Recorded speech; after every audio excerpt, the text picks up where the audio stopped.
All right, so this is next session of Red Halo, or maybe the name is going to change after today. Who knows?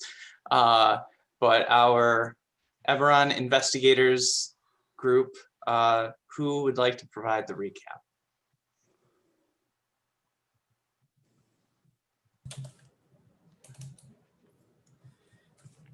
So the last session was a explosive one.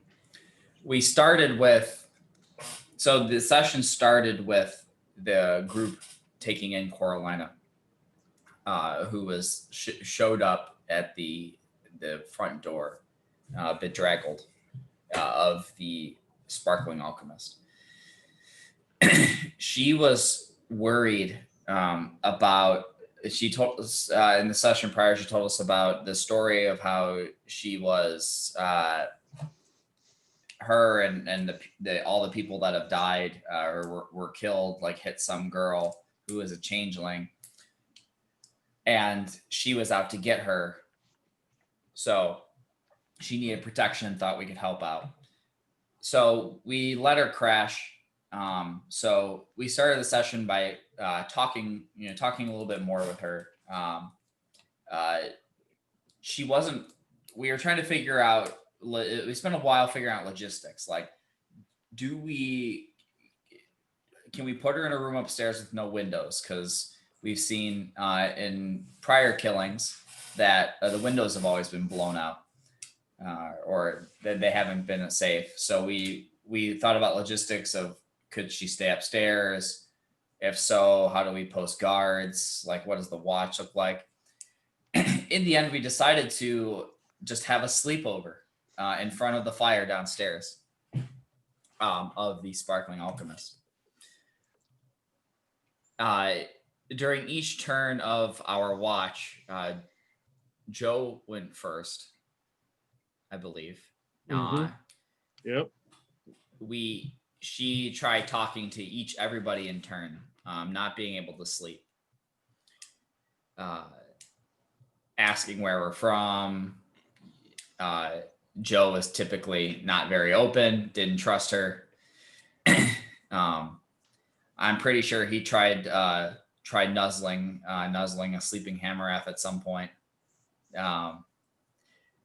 as he was trying to scoot as far away from her as he could, making it not awkward at all when she. There was a noise that we heard, and I woke you up, and we didn't investigate it. Yeah, there was like a mouse, or it sounded like a creepy crawly or something.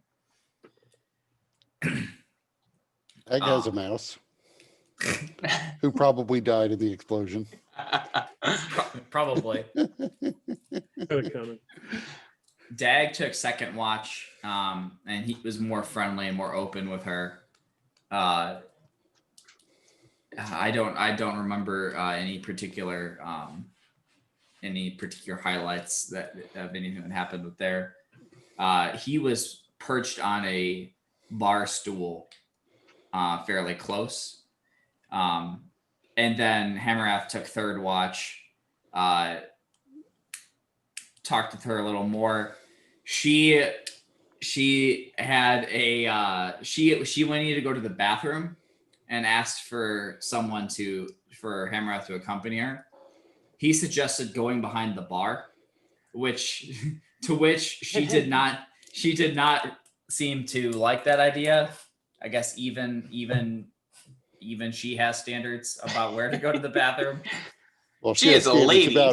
She has standards about where to ambush you, and it's not within line of sight of your friends. Yeah. So, at that time, Hammerrath was, still giving her the benefit of the doubt, but he woke Joe far and let him know, like, that she was going to the bathroom, and if he wasn't back in 5 minutes, to like come in guns blazing. So Hammerrath brings her to the other room that goes behind the bar, and right then, as she goes in, she turns around and tries to knock him out with a pommel of a dagger. Fortunately, it did not knock him out. And Hamarath yelled traitor. Joe comes in, and she holds up this landmine. It was a landmine thing. Blast like disc. Blast disc. She had her finger on the trigger. Hamarath saw like shell shock, and he said you wouldn't dare, not bothering to tell everybody else who might not have seen a blast disc that there was a trigger and her finger was on it. She basically said, "Stop meddling. Let me get my revenge, or I'll blow us all up." To which both Dag and Joe were of a similar mind, as we got to get this bitch out of here. Dag ended up he got behind her and tried to wrest the blast disc away, causing it to detonate. Joe, in the meantime, if Dag wasn't going to do that, was planning to try to kick her out the window. I think. I was getting ready to charge her and tackle her out the window. So the front of the Sparkling Alchemist is in rubble. It's early morning, 4 or 5 or 6 a.m. at this point. Yeah, there may not have been a door to the bathroom before, but yeah, there was that too. We realized that there was no door to the bathroom that was made in the visualization we were using. So we just assumed you had to go outside to get to the restroom. But unfortunately, that is not the path that Hamarath took. No. That's why we designed the building this way. It's inconvenient, except for the best of times.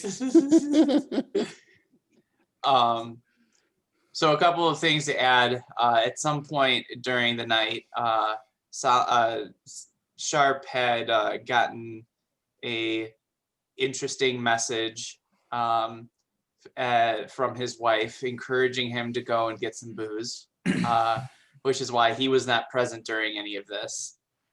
And Jofar, before the detonation, had cast Bless on himself and Hamarath, though Dag had already gone into hiding, and so he was not visible to also gain the benefits of the Bless, which saved Hamarath's life and greatly reduced the intensity of the destruction Jofar suffered. So Hamarath's body is completely broken. He all of his limbs are intact, but they're all shattered. If a doctor was examining his body, he would say that the limbs feel like they're full of bags of gravel. And Dag has lost his arm, the eye, his eye on the same side, and much of his face is just a bloody rag on that side. He's also lost a leg on that same side. And Jofar managed to Jofar, you have a couple of fractures in your arms, though they're fairly minor fractures, a few broken ribs and a concussion. But other than that, I think you remained conscious through all of it. Right. And I did spare the dying on them, I think, right? Yeah. Right. And then also the only Despite thing Dag's pleas for you to not. Just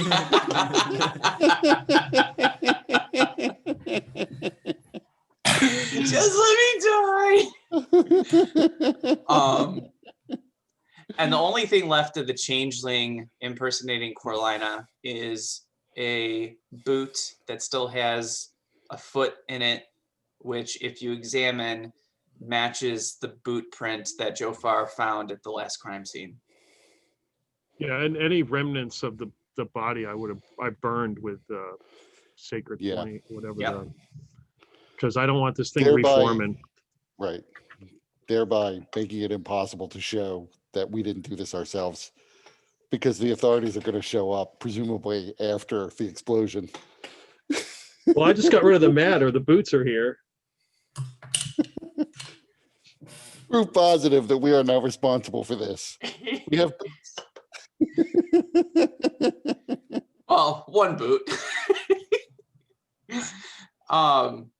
So yeah, so there's this explosion, which Sharp, you happen to be walking back and saw the explosion happen right before your eyes. You were far enough away not to get hit with any of the debris or anything, though your ears probably do pop from the pressure wave. And not long after that, you guys are beginning to hear sirens in the distance coming. So yeah, I would, with the explosion, I would run back and run in looking for my people. Yep. So you would see Dag covered under a bit of debris, bleeding bleeding pretty bad, though not as bad as you would think because of Jofar's intervention. Hamarath is unconscious and seems to be whole, although he is quickly swelling and becoming black and blue all over. And then Jofar kind of trying to stand after everything that has happened, seeing him as he is making his last call of holy fire to eliminate the flesh that still remains of Corlina's, or the changeling impersonating Corlina. Joe, where's Coralina? What happened here? What did you do? Or didn't you do? Hardwood, is that you? Glad you've come finally. I think we What need happened healing. here? Healing? Look, 10 to Hamarath, 10 to Dag. Where's Coralina? Who? Coralina. She's not here. It was the changeling. So you blew the building up to kill her? No.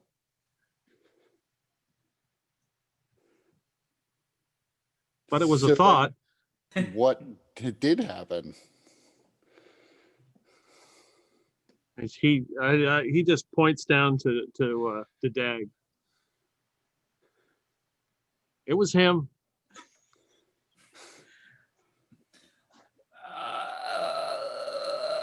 Well, we have to get them out of here. I assume that my assumption would be that whatever is here left of this building is probably unstable. So I'll take Dag. You take Hamarath.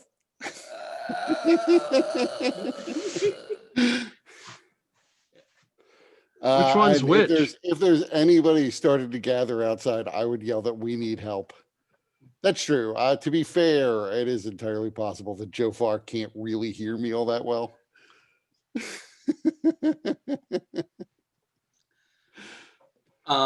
So yeah, there are people that are kind of watching.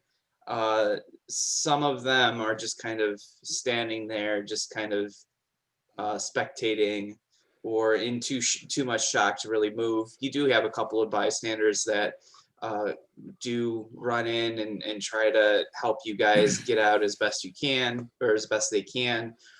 You also see a brigade of individuals in uniform with a cart that is some version of a sore sled flying along just a few feet over the ground, and people carrying wands that they then begin pointing at the massive barrels that are carried by the store sled, and then as they point them, water begins flowing from the barrels into the sparkling alchemist to put out the fires that are starting to, or have begun kind of blazing. So they're using a form, wands of basically shape water to begin using them as firefighters in the real world would use fire hoses. So I walk Oh over yeah, to get. I would flip over a table or find the tabletop if one has its legs broken off. Once I realize that we're not going to be able to just lift and carry Hamarath, Okay. and as gently as is possible, drag him onto it and then drag the whole tabletop out. Okay. I go to get Hamarath because that's who he said to get, and I pick up the boot, and I walk over to. I guess this is now it looks more like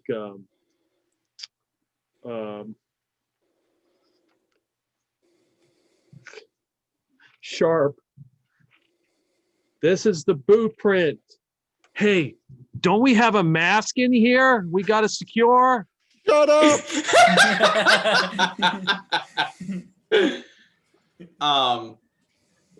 So Sharp, as you begin trying to move Hamarath, give me a medicine check using dexterity.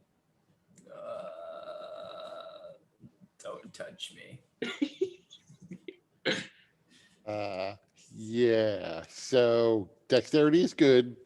My roll was not 6. Okay.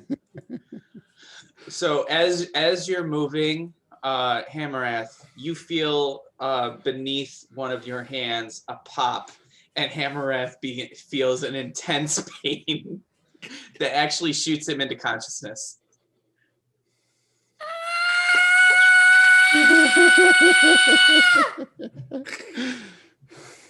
What was that? We could blame Joe Farr later. I cast Spare the Dying on Sharp.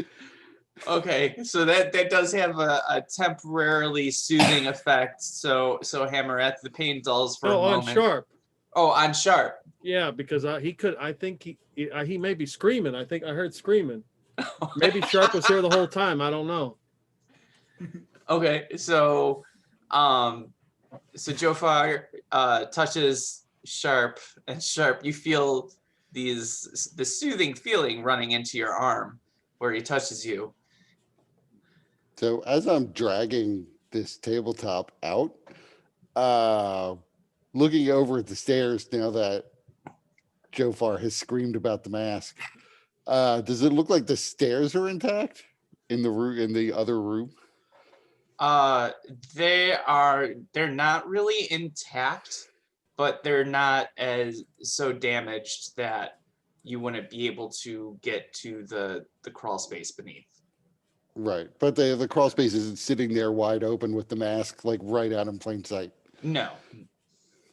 Because otherwise I would have to drop Hamarath immediately to go secure the mask. No, it is not openly visible to the public at large. Right. There's then also I would- a lot of smoke obscuring like the entryway. So you guys can see the people that are kind of outside milling about spectating, and some of them are beginning to approach. But it's hard to see everything that's going on. So I probably can't get the table out the front door without like turning it. So I would probably Oh, there's no front door. It's just a giant hole now. But you have to climb over rubble. Right. But there's like a back room that was like a storeroom and tap room that led to the bathroom because you have to go behind the bar and through the kitchen to get into the storeroom to go to the bathroom. Right. The sparkling alchemist. And this, like, so at least as I remember the map from the video, when you came in through the front door, there was an immediate set of stairs going up. Mhm. And then there was like another door that led into the bar area. seems unlikely that, like, probably if to get the tables in, you'd have to like turn them at an angle so that Hammereth would like flop off as I tried to get the whole tabletop through the doorway.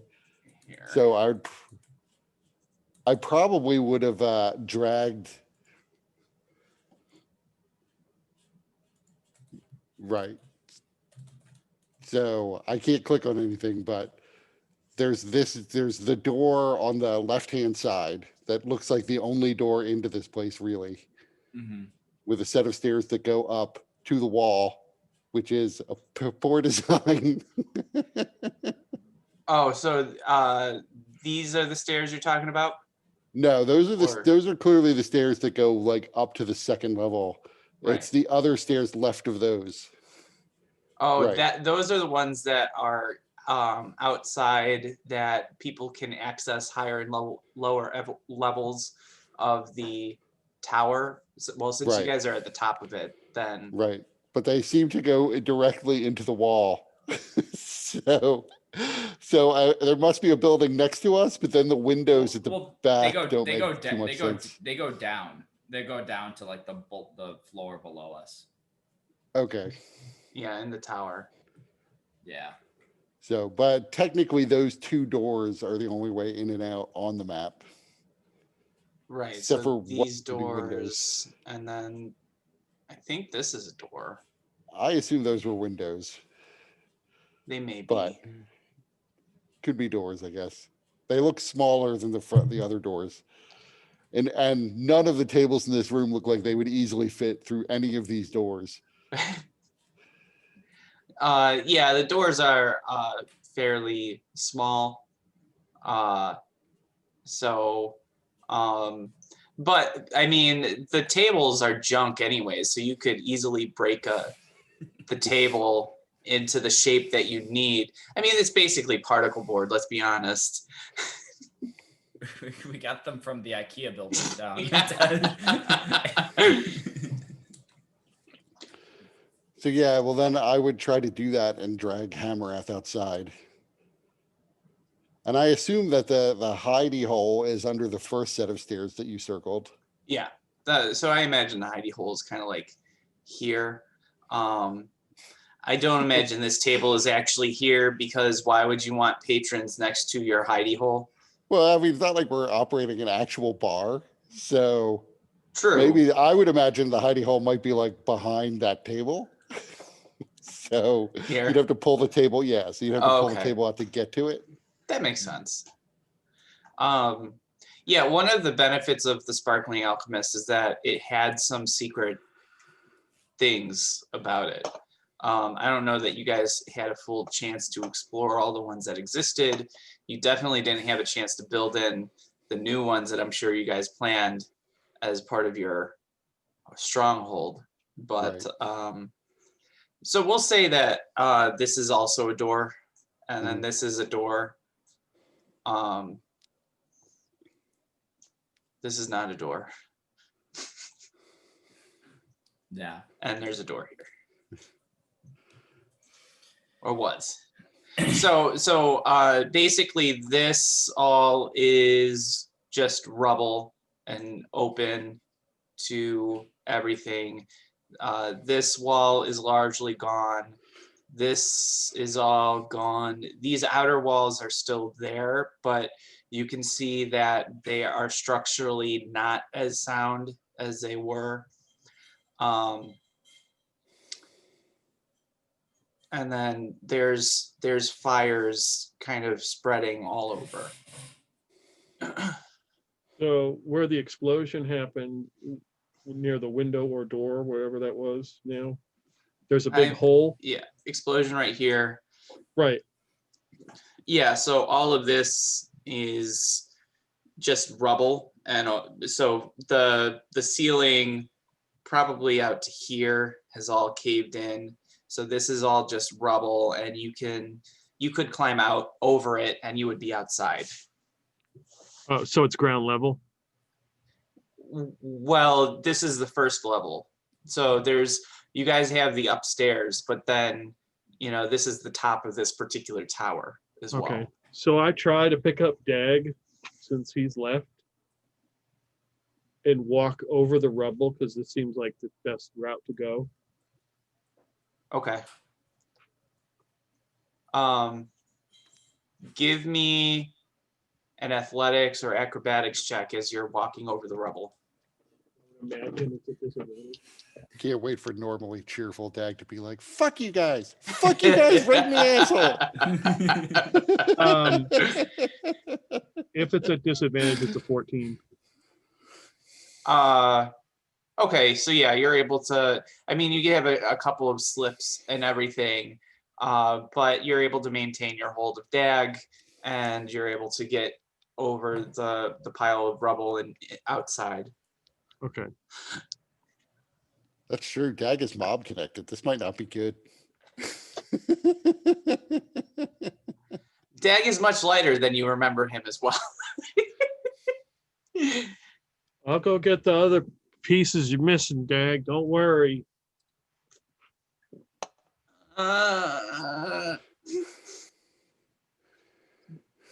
He's just kind of out of it. So, Kurt, you grabbed Hammerrath and you guys got outside, and then you see Jofar and Dag also come out.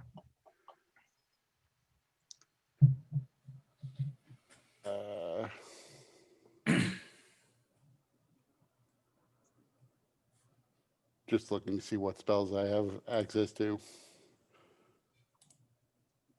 So I am going to go back in. Like I know, I assume I guess I don't know. Are the people who are manipulating the water all outside and over near the big gaping hole? Since that's where most of the fires are. Yeah. So I'm going to go back into the front door after I sort of lay Hammereth down gently as I can outside, although I haven't been that gentle up to this point. I'm going to go back in and cast invisibility on myself. Okay. And then pull the table out and open the secret panel and retrieve the mask and then close this. The panel is not, it's the stairs are not intact enough where you could just, it's as simple as opening it. You have to kind of move some things out of the way and maybe break some stuff. So you could give me an athletics check, and if you want to summon your weapon as like some kind of bludgeoning weapon, you could have advantage on that check.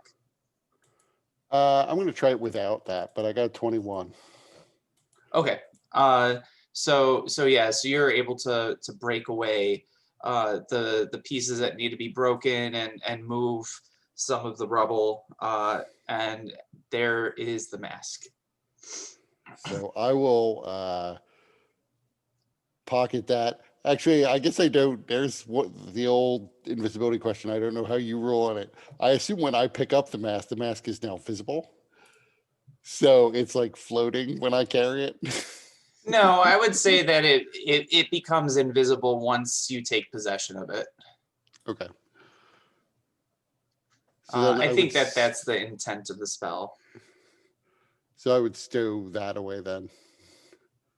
Okay. And then again, find. Actually, you know what? I would probably wander out invisibly. I have obviously zero medicine skill, and normally I'm at -1. So I really can't help Hammerrath. I really can't help Dag. I have no healing magic of any sort whatsoever. The authorities are here. Questions are going to be asked. I don't have the answers. And I've got this hot mask on me that I don't want found. So I'm going to sneak away invisibly. Okay. I am looking for basically I want to find like the edge where I could, in theory, if I wanted to, jump off and end this nightmare.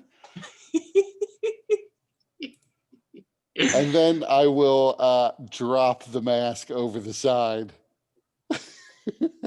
But I want to be a distance away. Like obviously it's going to fall straight down. So I want to be, at least like a 10-minute walk away. Okay. All right, so And then I will come back. you toss the mask. So it's going to be like 20 minutes for me to get there and come back. All right.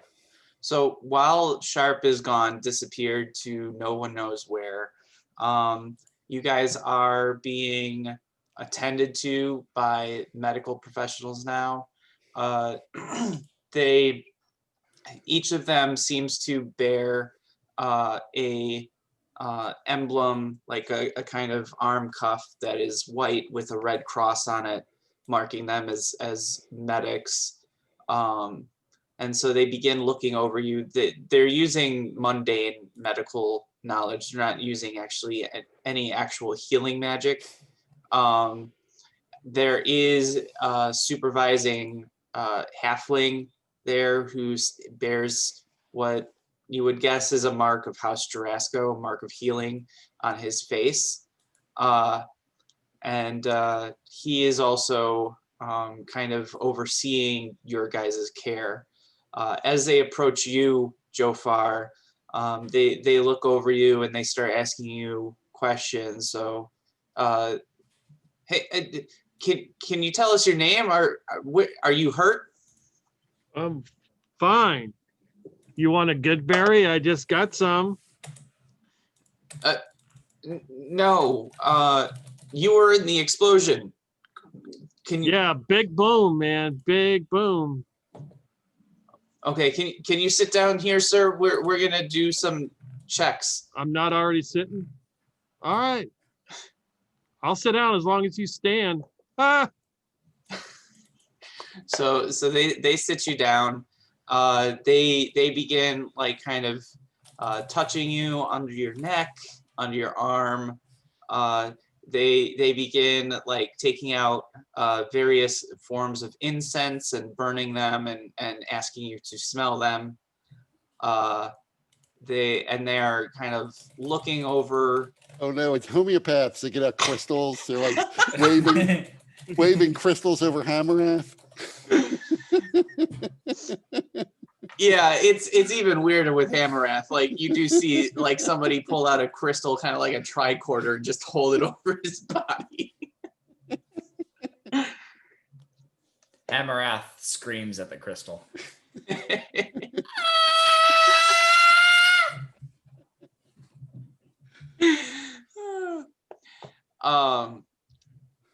And then so they begin bandaging you, Jofar.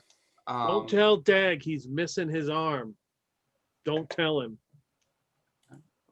Oh, okay, sir. We won't tell him. You might find it. It may be inside there somewhere. I could have burned it up Okay. by okay. accident. Peter, go ahead and give me an insight check for Jofar. Okay.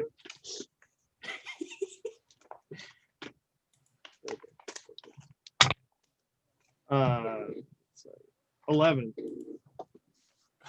You're not completely sure, but you think he might just be humoring you. Like just going along with whatever you say. I mean, yeah, okay. And yeah, with Dag, once they notice that he's a halfling, and it seems like to Jofar at least, this guy gets a funny look in his face when he sees Dag, and the halfling with the House of Jurasco mark out over his face. And then he runs over, and you can see him treating Dag's wounds.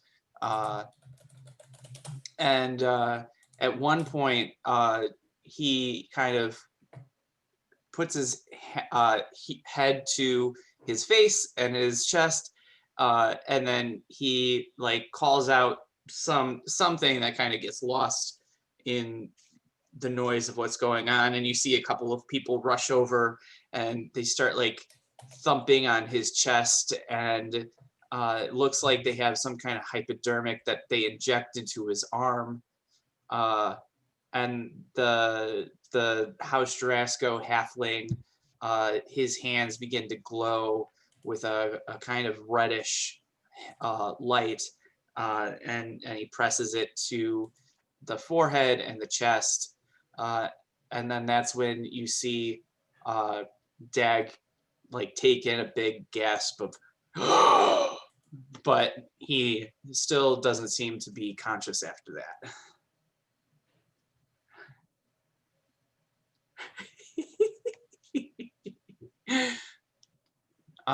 At that point, Sharp, enough time has passed. You have by now dumped the silver mask somewhere, and you've returned to see.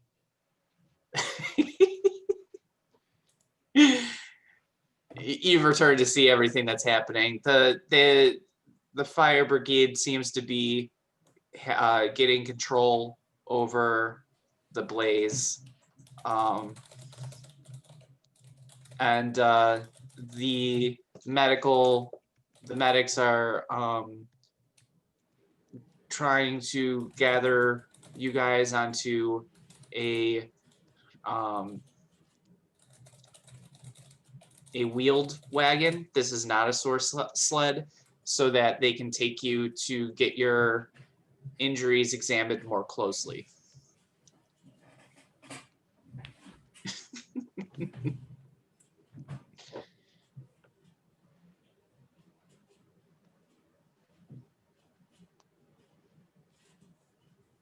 So Sharp, by this time when you see them, Hamarath and Dag have been put onto a cart in stretcher type things, and Jofar, they're kind of leading you to join them. Okay. Well, I'll find Jofar.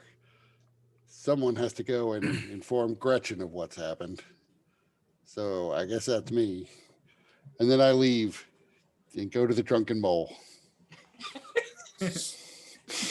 Good luck.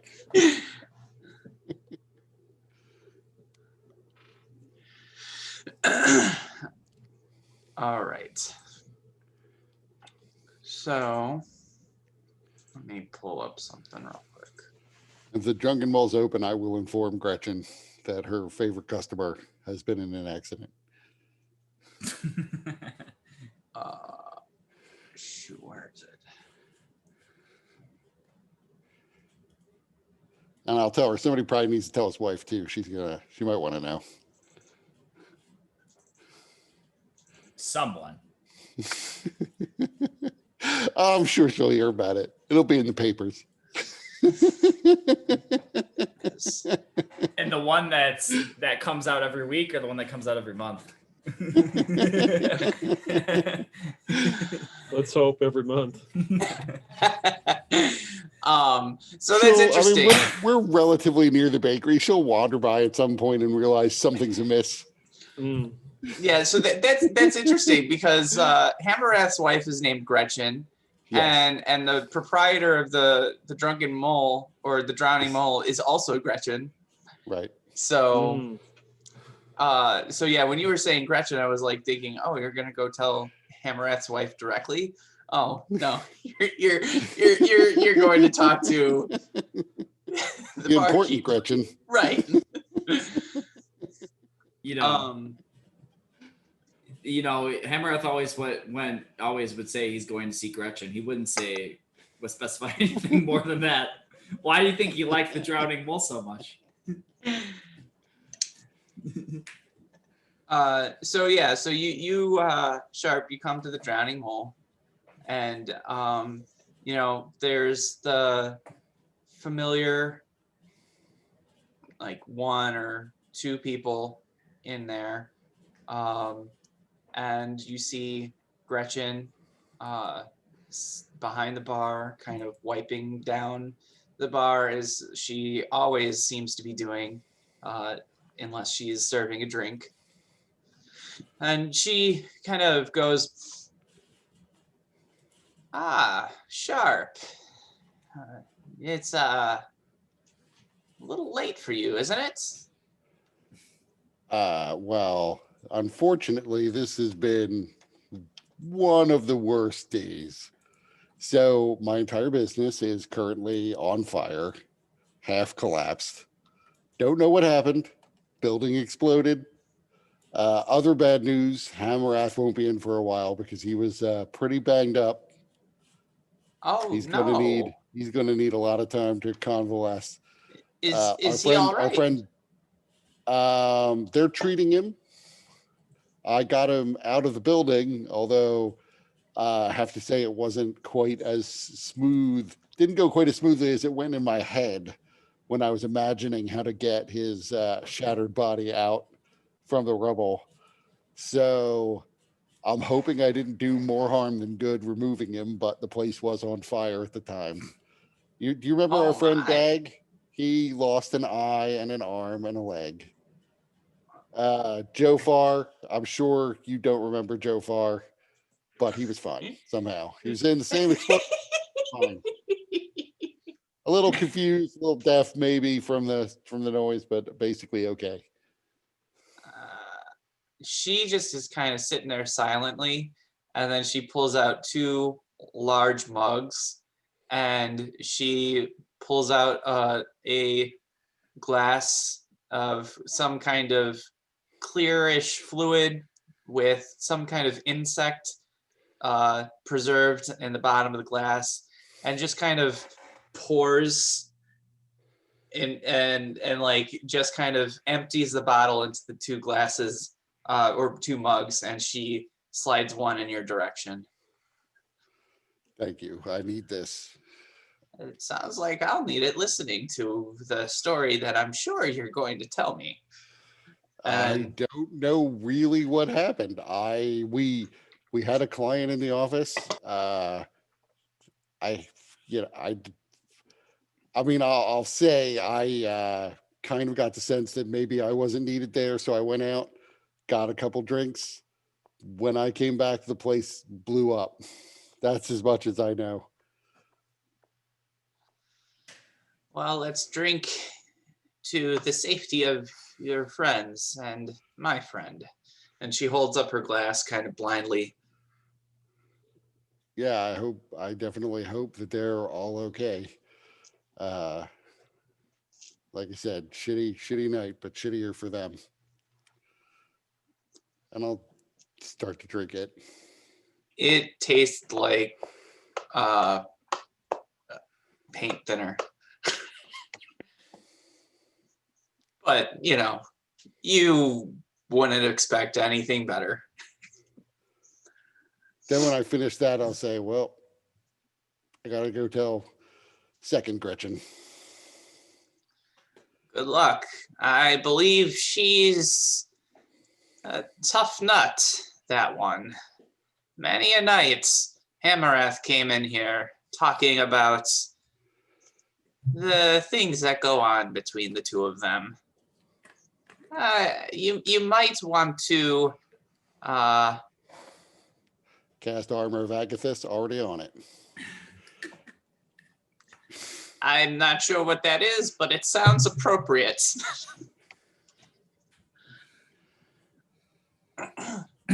So I want to make my way over to Hamarath's house. All right. So, Dustin, do you want to describe what Sharp sees as he comes to the home of Hamarath and Gretchen? So Hamarath's home is, I always pictured it as like a white. It's kind of got that white siding.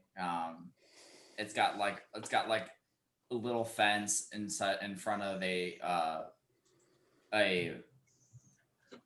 Astro, like the Eberron equivalent of AstroTurf yard. You see, the two front windows with a door in the middle, and you see, the curtains are open, and you see a dwarven woman with red hair, kind of fretting about. You can, if you're walking by, you can see into the room, or into like the main living room, you see a variety of what looks like brewery tools, and growlers kind of lining the wall. So about what time is it now? Well, depends. Did you chug the paint thinner or did you just drink it? I chugged it. Okay. So even for you, that was a lot. So give me a Constitution save just to see how much of an effect this alcohol has on you. 15. Okay. So you're holding it down. You're not feeling sick or anything, but the world is kind of wobbling. And it is It's not the first drink I've had tonight either, so right.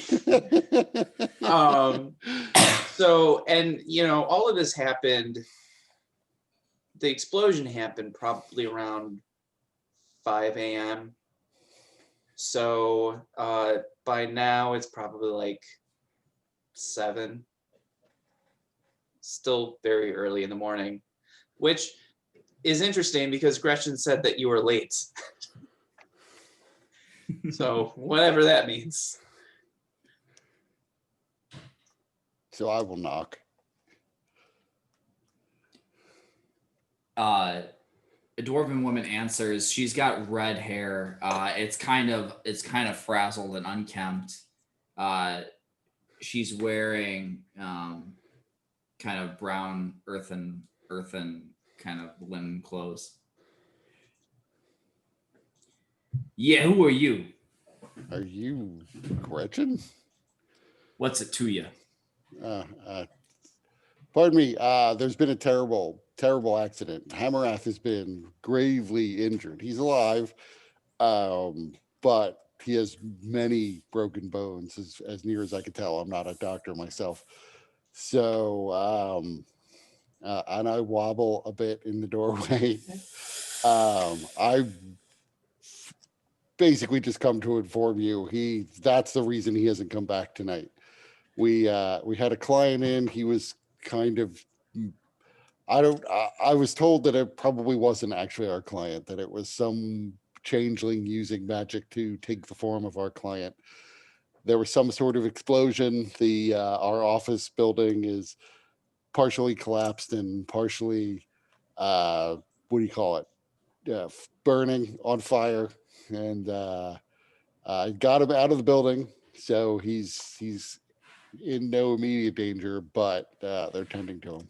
If you would like to come, I'm headed back there now. So he's alive?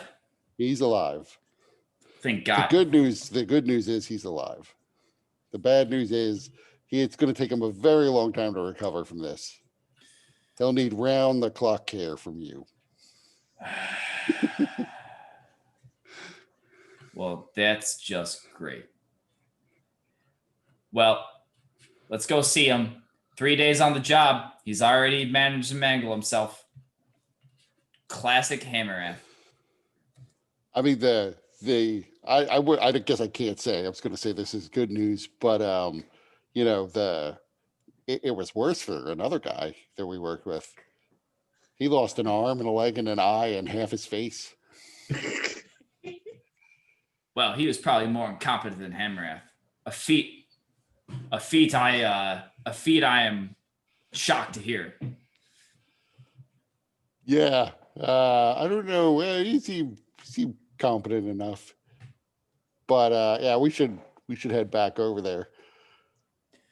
Well, let me get my walking clothes on, and I'll meet you out in 5 minutes. All right, I'll wait for you then. So she comes back 10 minutes later. She's got on leather armor and traveling clothes. And yeah, I forgot to mention, when I showed up, I had like spectral frost just covering. I didn't know if there was going to be PvP. I still have this spectral frost that's covering my armor.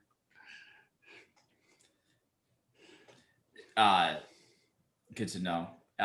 She comes out, and you can see that she has a growler attached to a cord on her around her belt.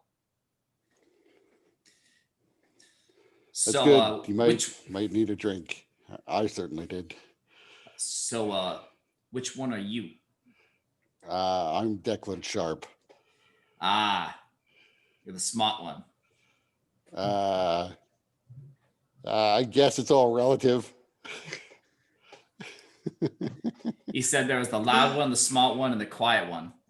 So you must be the smart one. I can tell. I guess of those three, that sounds about right. You need a drink? This is my special. I figure I should keep whatever wits I have left at this point. Well, suit yourself. This is my special brew. And she takes a big swig. I call it Stone Piss Plus. New and improved.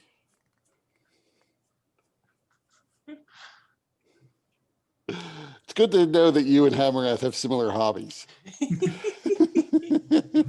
Well, he learns from the best. So yeah, Yes. start to walk back. So while you guys are walking, Peter, they take Jofar, as well as Hammereth and Dag, to a building that has a similar cross on it, like next to its door, to the one that they're wearing on their patches on their arms. And they bring you in, and they're kind of like continuing to look over you. They're trying to make sure that they're bandaging the cuts that you have and any of the lacerations that you received. They're examining your limbs, your chest, stomach to make sure there's no internal bleeding. They're looking at you in your eyes and your head and everything. Or in Dag's case, his eye. Yeah. So the other two, you don't see what they're doing to the other two. They kind of split you up into different rooms. And then, once they feel like they've done what they can for you, because you seem pretty stable for the most part, unlike the other two who may be, on the edge. So you're kind of waiting there. Physically stable, I assume. Yes. Yes, who knows? I mean, Morar might appear. We don't know. But that's who we need. That's what would make the situation complete. The return of Morar. So you're kind of waiting there for a bit, and then the door opens and it is a familiar face. Podunk Paduk Paduk walks in and he says, Am I still hazy from the concussion, or did they do anything for that? no, I mean, it's still there. It's clearing a little bit now because you're getting some distance from it, but you're starting to get a little nauseous. They did give you something for the nausea to keep you from puking your guts up, but they couldn't really do much for the concussion, so it's kind of getting to that point. And Podunk says, "Geez, you look like garbage." Oh, now I know how you feel every day. Oh, good to see you still have your wits. So, I need to take your statement, Joe. Jofar. Right. So what happened? This woman came to the Sparkling alchemist. Woman, what woman? Said she was Coralina. Okay. So woman comes to your office or whatever the Right. hell you call that place. Said she needed protection. Uh-huh. Somebody was out to get her. But I suspected something was foul was afoot. Sure enough, it was. She changed. She was a changeling. And then she had some kind of thing in her hand and that looked like a disc, some kind of explosive. She had a blast disc? Yeah, that's it. Those are you get heavy penalties if you're found walking around with one of those. Well, we don't have to worry about that because she's not here anymore. All right, so what happened?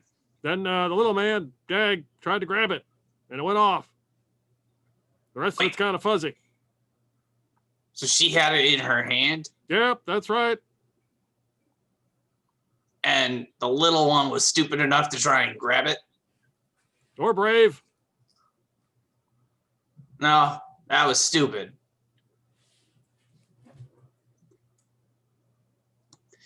So you claim this woman, claiming to be someone she's not, and is a changeling, which is super convenient for you.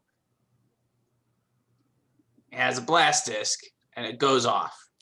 That's right. So why was a changeling at your place pretending to be someone else? That's a good question. Yeah, a question for you. Because she was looking for protection. But if she's looking for protection, why is she carrying a blast disc? I don't know.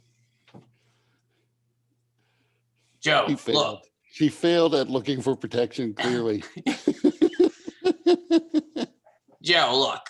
I know we haven't always seen eye to eye. We have been kind of at odds before. But I'm here to try and make your life easier. It's important that you tell me everything you know. I don't want to end up having to charge you. But I got to know what happened. All I know is that I got an explosion happening here in Oakbridge in the middle of a ring of homicides, and you guys seem to be at the center of it.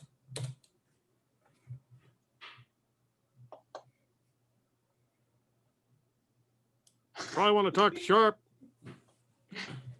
Oh, I'm gonna, but I want to talk to you first. So, I'm gonna ask you again. Why is she coming looking for you to protection? But she was afraid she was going to get killed. Somebody was after her. Who? The person who she turned out to be. It's really complicated, Paducah, I'm telling you. All right, well, make it uncomplicated. Give it to me straight so I can understand. We're investigating those murders. You know the ones we're talking about? I'm aware. Yeah, how's that looking for you?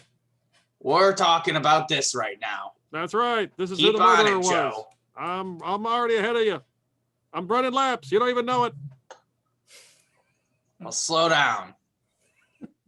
I reach in and I pull out the boot. See this boot right here? This is the footprint I saw at one of the murder scenes. These are the boots she was wearing. Okay. So why you got it? Because that's what she was wearing. You sure you didn't have a concussion? Were you there? Were you in the blast radius? So how am I supposed to know that she was wearing that? Because I just told you. Why would I blow up my own office? You know, I don't try to figure that out. I just try to get the facts.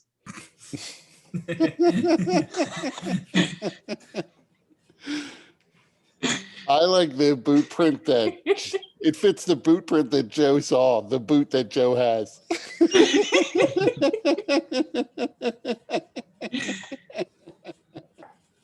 So he pulls out a bag and he holds it out for you to drop the boot in.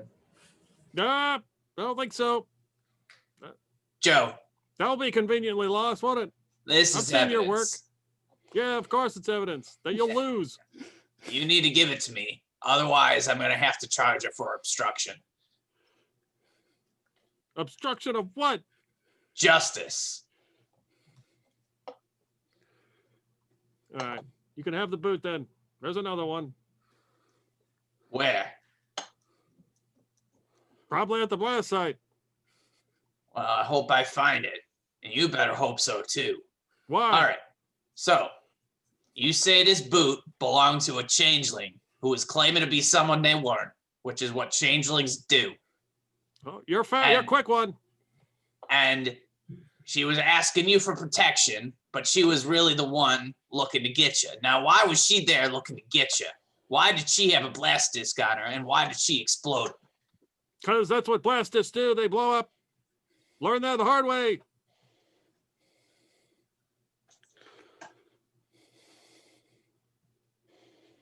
But why did it explode in this particular circumstance? How did it get into the position of being exploded? Because she threatened us. She brought it out. That's why. Why? Because we were too close. We were going to solve the crime. She'd been killing all these people. We figured it out. We were onto her. Okay, so you figured it out. She knew it. So you're saying that she came to what? Hurt you? Convince you off it? What? Yeah, told us to let her have her revenge or something. So why did she have the blast disc out in the first place? Obviously, to use it. She was trying to intimidate us. But then if she uses it, she knew clearly what she was holding, right? I hope so. Can't ask her now.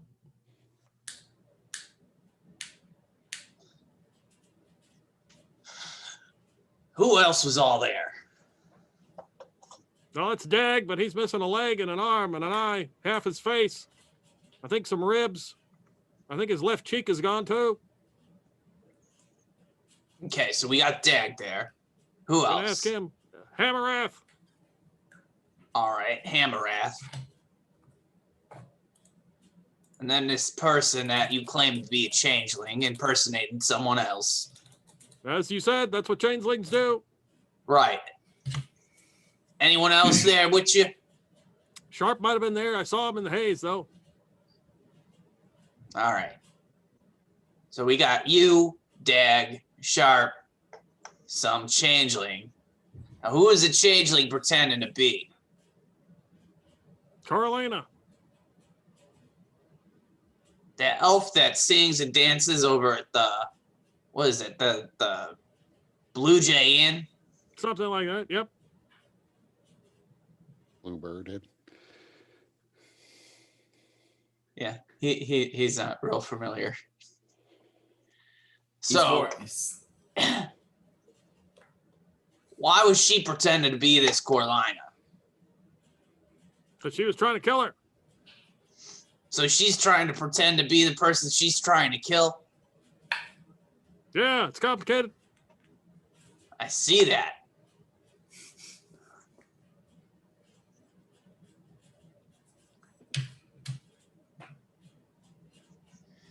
So, you guys were investigating this case.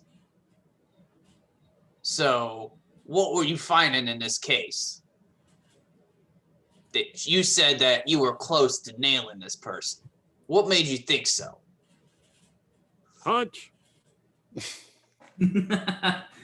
Really? Sharp's got all the evidence. He can explain it better than I can. I sure I've just been hope blown so. up.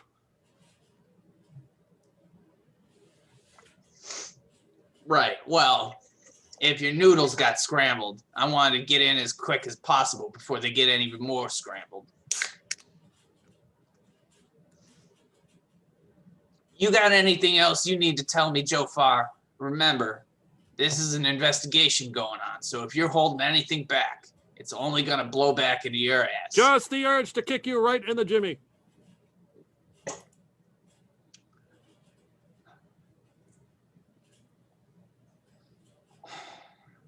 All right, Jofar. We're done here. And he puts back his notepad and pen that I forgot to mention he had out as he was taking notes, and he leaves. And at that point, Gretchen and Sharp, you enter the building.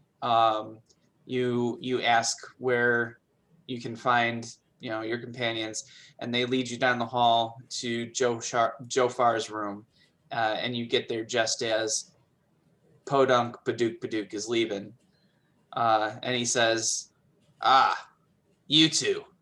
Well, at least you Sharp. Who are you? I'm Podunk Paduk. I've heard of your handiwork. Yeah. So I'm gonna need a statement from you, but I need to figure some other things out. So I expect you to come to the station later. Sure. See that you do. I don't want to have to set out a warrant for your arrest. And then he just kind of leaves. So I assume we're really looking for Hamarath's room. Oh, okay. So then he Yeah, passed by Jofar. I don't have anything new for Jofar. All right, so as you're getting close to Hamarath's room, there's a bunch of people kind of working on him. It's kind of a critical situation. Somebody stops you before you get in and says, I'm sorry, you can't go in there right now. It's a kind of a critical. I'm his wife. Oh, and then he kind of goes through the different levels of shock, like, oh, oof. Right. So your husband's been in a pretty bad accident. Yeah. Is he screaming in there like a baby? We're doing all we can for him, ma'am. But we can't let you go in there right now.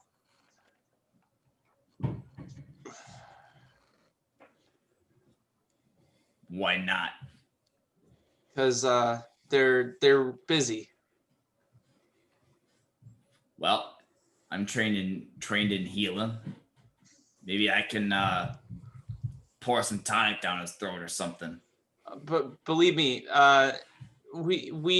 if it were just a matter of a healing spell or so, we could probably have fixed it. But this is much beyond that. Is he gonna live? We're trying. They're trying. Right now, we can't really tell you. We'll know more in a little bit.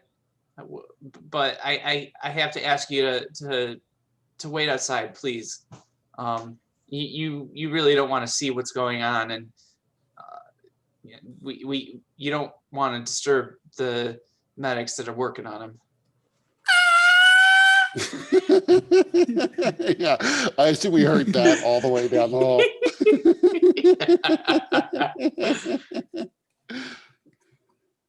I'm sure he's Well, fine. I guess we can go wait with Jofar. Yeah, I guess. I mean, he may have some answers for what happened to your husband. I'm sure he filled. This is my assumption that when Paduk went in, Jofar just recited the facts, and so.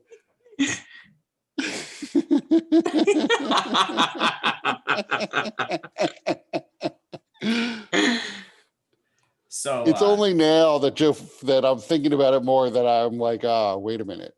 What did he tell Paduk?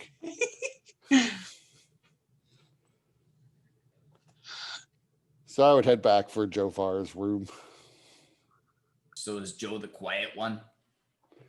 I would say so.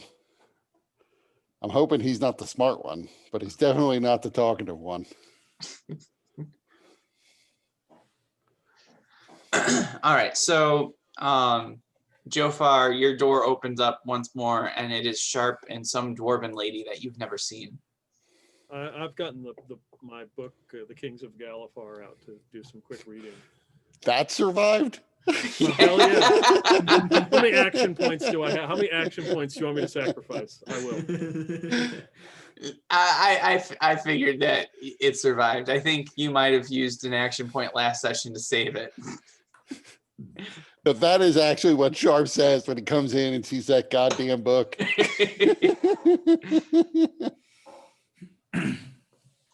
So, nothing less than a miracle that it did. He puts it what away. did you tell Padook? I told him what happened. Yeah. He didn't like it. That's good. I mean, what's to like? He thinks Now, that we blew up tell our own it- building. Tell it to. Well, you told him that's not what happened, right? That's correct. That's not what happened. So tell me again what you saw. All I know is that the changeling looked like Coralina, That's right. and It's for skanking some the reason, Bluebirdian. her plan was to commit suicide by blowing herself up with a blast disc and all of you. No, I don't think so. She was calling our bluff. She pulled out the blast disc, told us to let her go. Let her have her revenge. So was she threatening us? I don't understand the threat, though. She obviously didn't want to die herself. So why would she pull out something that would obviously kill her? I don't know. She's a crazy bitch. That's why. And how did the blast disc go off? Did she purposefully set it off? No, Dad grabbed it. He was unfamiliar with blast discs. Okay, so Did Hammerrath say anything? He would know blast discs. He mentioned something. I think he left out the whole trigger part. God damn it, Hammerrath. I guess I don't know what Dag would know about blast discs. Well, he's kind of grabby, you know. Yeah, I mean, he's also 2 feet tall, so I'm surprised that he thought he was going to wrestle this away from her safely. But I don't know what he knows about blast discs. Well, you can ask him I later, don't- just talking to his one good ear. The other one Yeah, got blown off.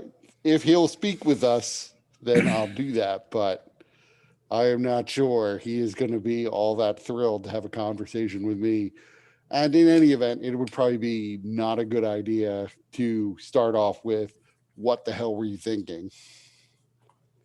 He's got a hard enough road ahead of him now. We're not going to be able to get him regenerated from all of this damage.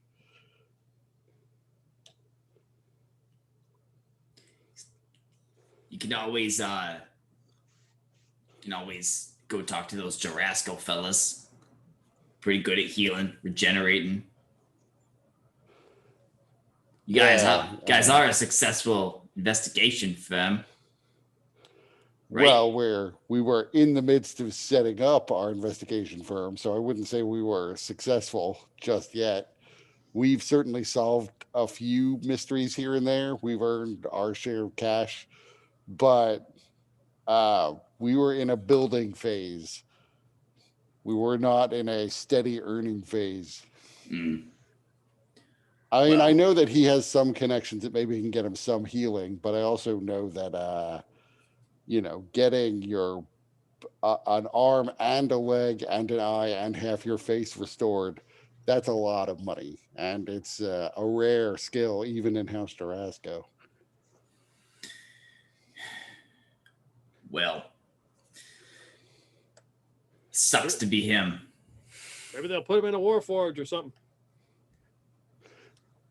That's not how Warforged work. You know that, right? They could.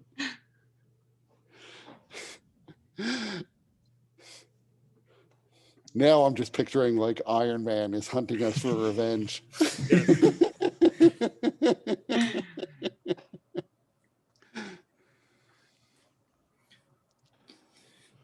So Well- you were chasing after this Coralina skink.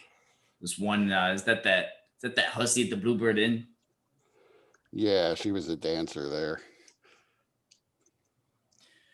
I mean, we were sort of, to show you just how successful an investigation agency we are.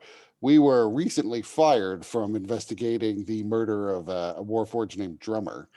And for reasons that in hindsight, we probably should have thought harder about, we decided we would just keep working on this for free because we knew that Coralina was in trouble because she might be murdered. But it turns out that she's not in any trouble anymore because I gather the changeling who was hunting her blew herself up. Why the changeling was hunting her? I don't know. We were nowhere near catching this changeling. We had no idea where the changeling was, what the changeling's motive was, how the changeling was killing these people. There was basically no way we were going to solve this case. And we didn't even have a client. It was revenge. The changeling was seeking revenge? That's right. Why? For what? Something that happened a long time ago. Coralina and her associates were part of some unit. End Well, up we killing her figured- mother. The unit killed her mother?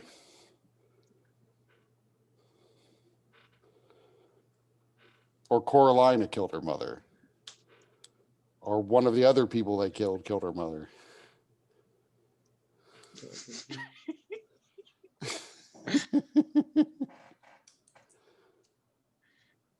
It's funny No, but- because I can't tell if that's Peter thinking or Joe Farr thinking. I think it's both. Well, what I can't remember is I don't remember if the whole revenge plot was told only, was if Jofar was in the room at that point, or if it was just Hammerath and the Changeling. I don't remember who heard the whole story.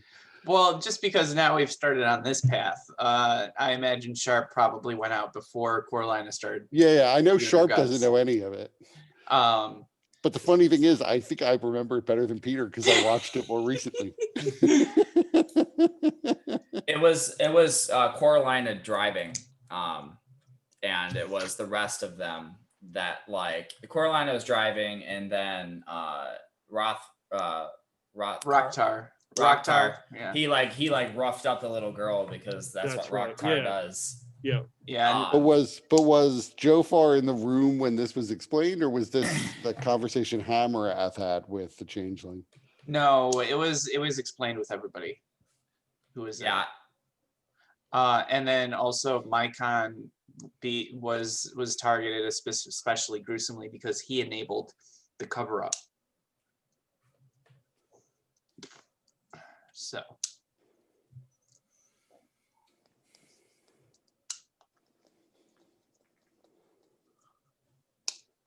Well, it's probably better that I not know any of this, Jofar, because I can't pass your hearsay along to Padook.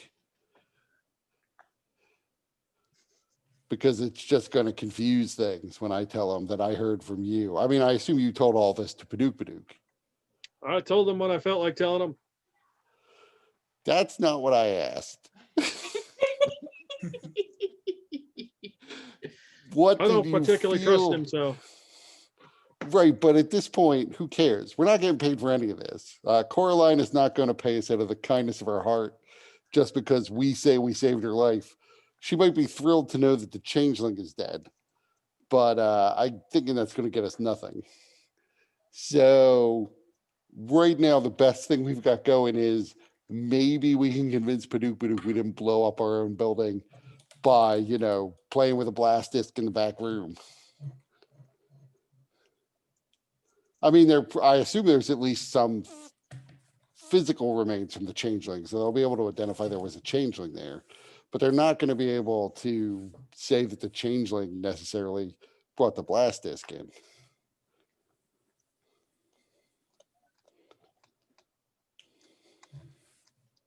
I trust in the silver flame. It'll all work out.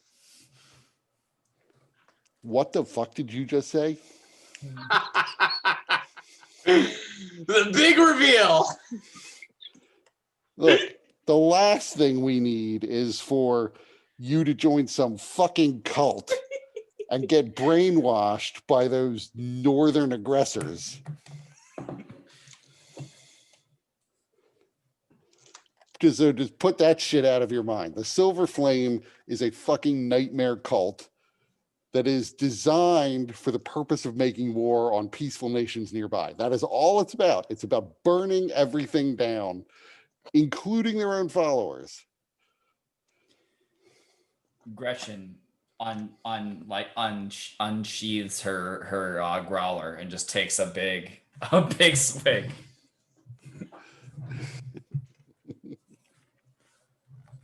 So what you're saying is you won't come to a service. Is that what you're telling me? Are you serious with this Silver Flame nonsense?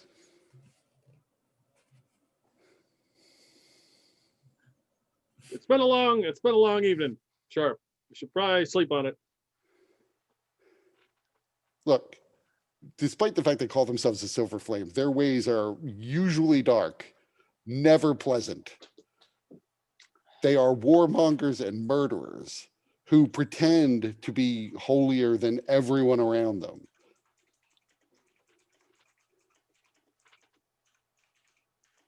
Sounds like a bunch of assholes. It is beyond that.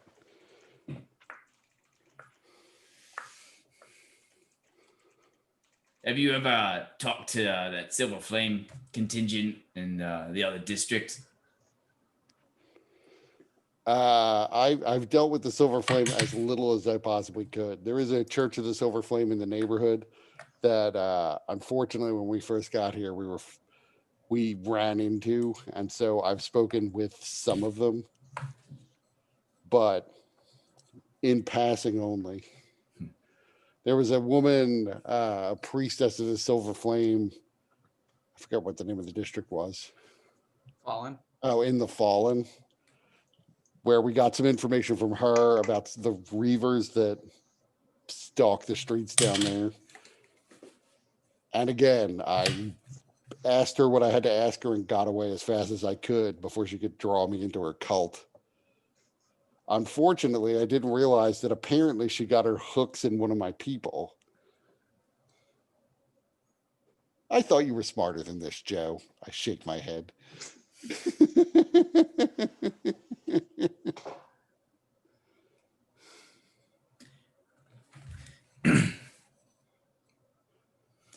I mean, Actually, isn't your mother like religious? Like she worships the real gods, right?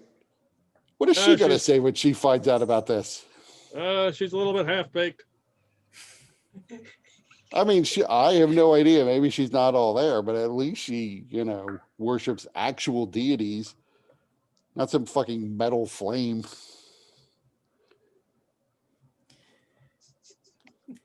I'm really disappointed in you. I'm not mad anymore. I'm just disappointed.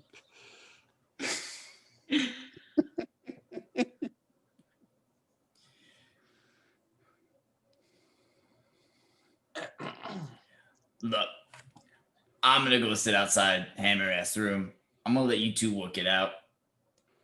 Prefer you not leave. He might try to murder me right here. This has happened before.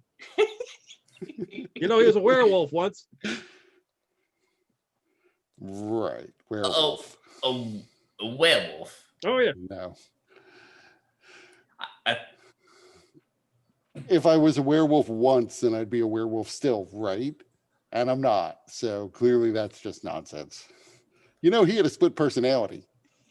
He thought he was some other guy.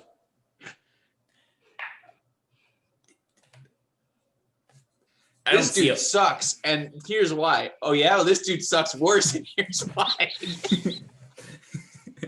I think the thing is more nah, and you suck worse. How would I know you are a werewolf if there's no full moon? That's a And good it's point. daytime. And how would Let's see. I know you have a split personality unless I saw the other one right now? Well, you probably just have to So come to work for I us and reach find out. into my belt pouch and pull out a silver coin and grip it strongly and say, if I was a werewolf, this would be burning the fuck out of my hand right now because it's silver. And I flip it into the air and catch it. Give me that coin. Oh yeah, I suspiciously hand her the coin. Gretchen I'm go- as an alchemist can immediately know if it's silver or not. Yeah, I'm going to verify whether or not this is an actual silver coin. It is an actual silver coin. Unless they've been like, reducing the silver content of their coins. You don't need to do any kind of check or anything. Yeah, I just assumed she would know. Yeah. I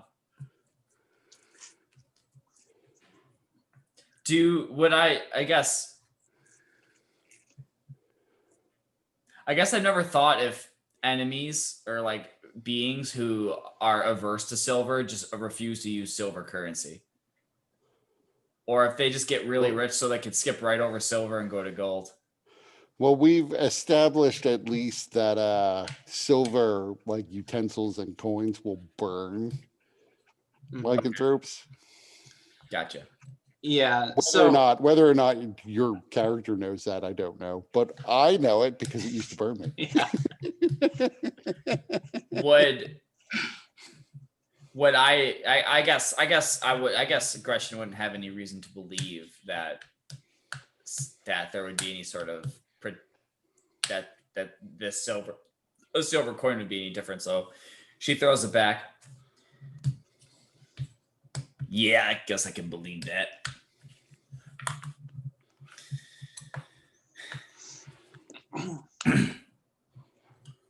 Well, I will let you rest up, Joe. Clearly, your wits are not all there yet. I'm going to go to the police station and see what Padook has to say to me. Luckily, I wasn't even there for the explosion, so I'm in the clear at least. And I turn and leave, unaware that he told Padook that I was there.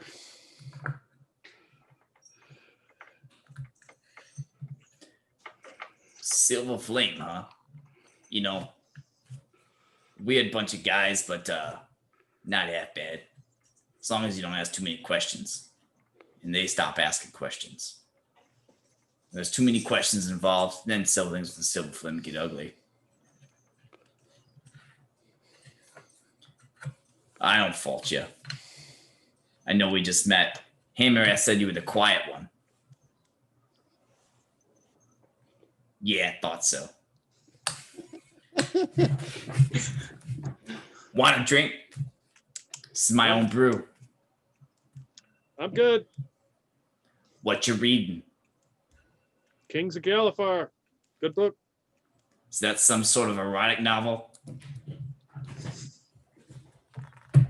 What's it about? What's the plot? Should I read it? Sure, I'll let you borrow it when I'm done.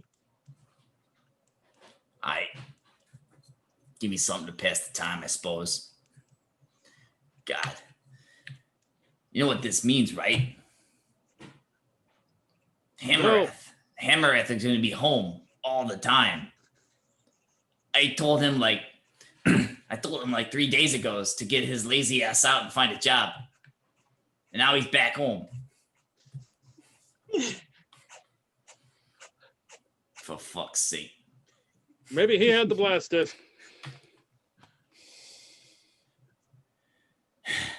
He just didn't want to be out of the house anymore. That would be some low life shit to pull on me. Whatever. Guess I'll heal him for a bit. Watch after him. But I got a backup plan in mind. I can't stand living with him all the time. I love the guy, but man, he has become unbearable in the past 10 years.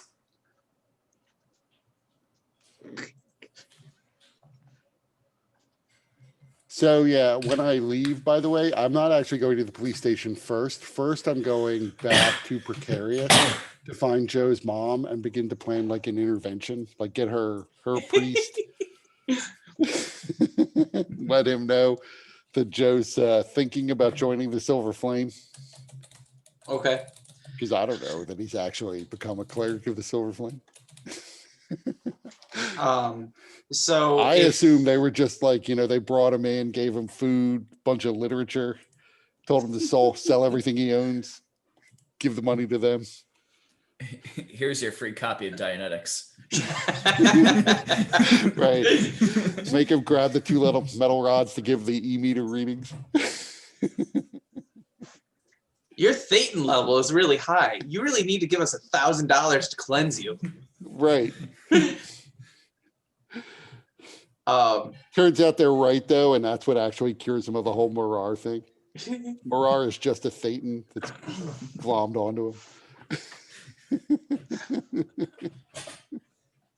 him. So if you want to go down to Precarious, it'll take about 2 hours unless you're willing to spend a couple silver pieces on a sword slide ride. I figure I will save that and maybe spend money on the way back because I don't know if we're gonna like do the intervention tonight. So I don't know if I'm coming back alone or what. Okay. So I'll probably take the 2 hours to get down there. All right. I don't know when the next bit of income is coming in either. So I think actually the detective agency may be dead is my concern. All right, so you get down to Jofar's home, where his mom lives, and you still see the rat nest outside that Jofar, Morar, whoever it was at the time when he put together that rat nest. And you get to you knock on the door, and she answers. Peter, what does she look like again? I don't know. Have we ever described her? I imagine that she is she's one of those people with like, oh, I know exactly who.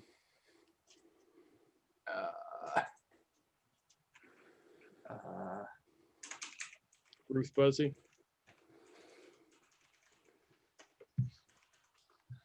You guys ever see Crazy Ex-Girlfriend?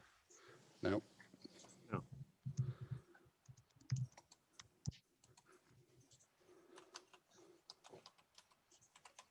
This is who I imagine.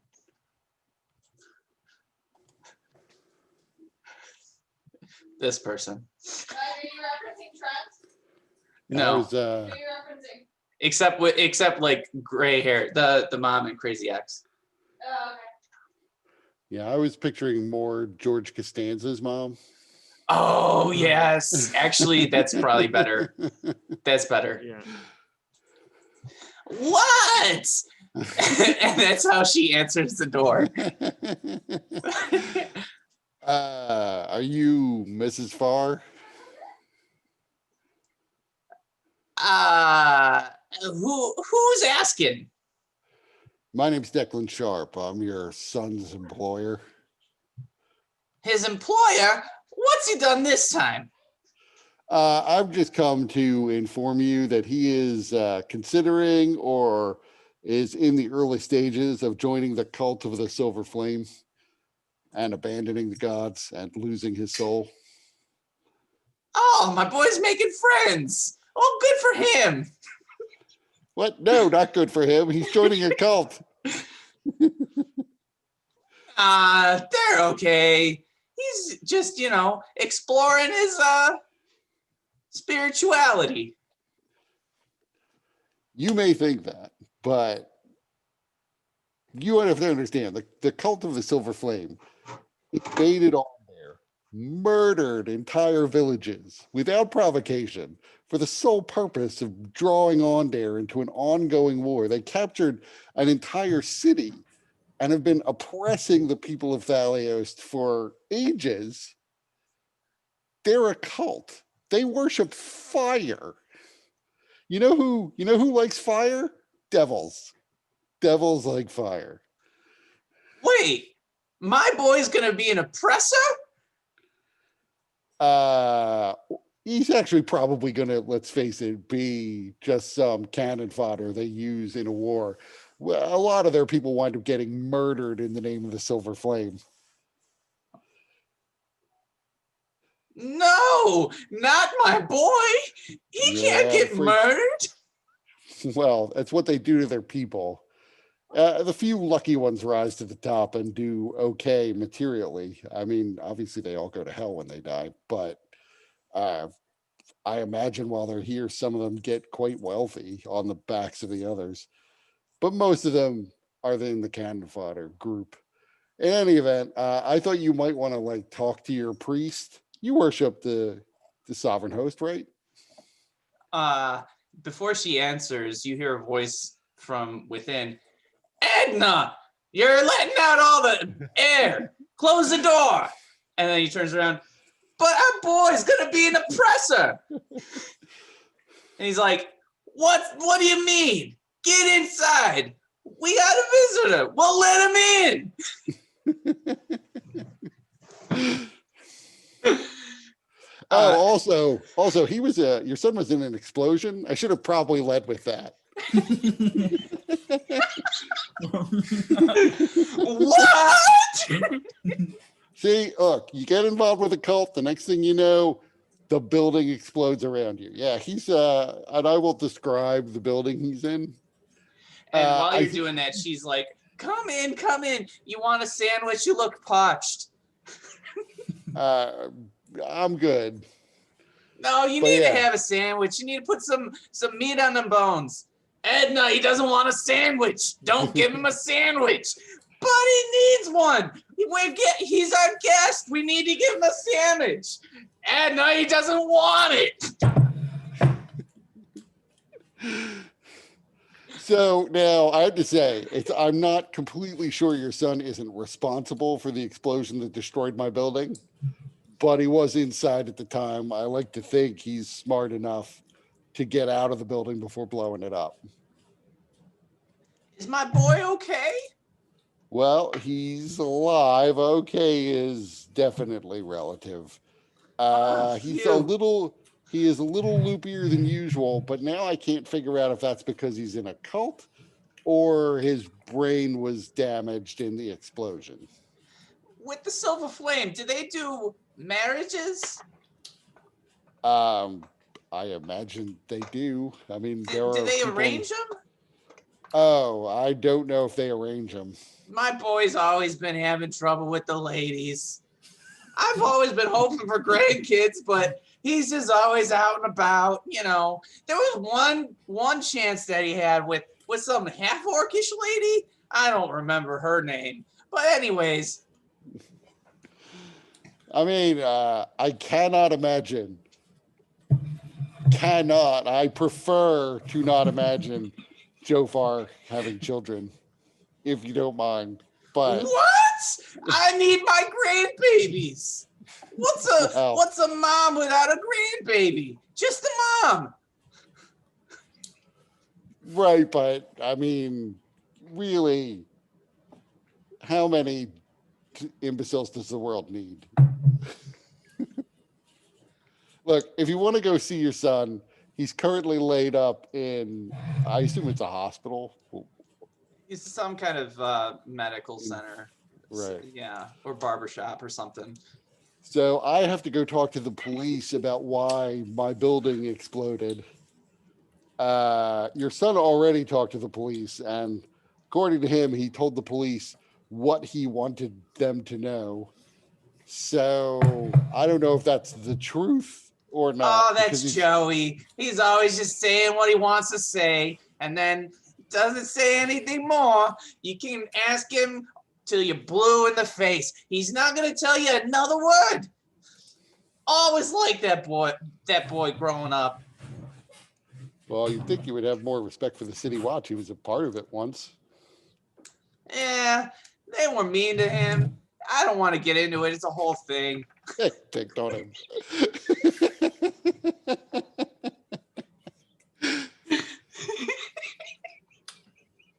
So I'm going to be going back up to Oak Ridge now. If you want to come with me, I'm going to take a sore sled. I will pay for the sore sled to get you up to Oak Ridge. All right. I just got to get Harry. What? We're going up to Oak Ridge. Oak Ridge? That place is out of the way.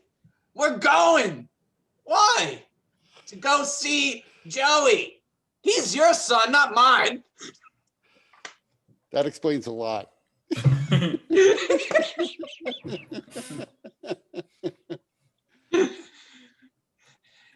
Just 1 minute, Sharp. I need to get my coat.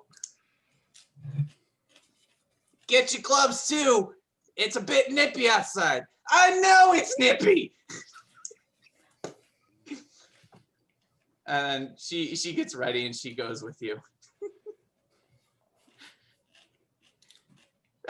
So I will, how much silver does it cost to get back there? 2 silver pieces. I will give him 4 to step on it. Okay. I do not want to spend more time with this lady than I need to. Suddenly it's like, oh, I haven't met her before. I'm really contextualizing Joe Front's hostility towards her.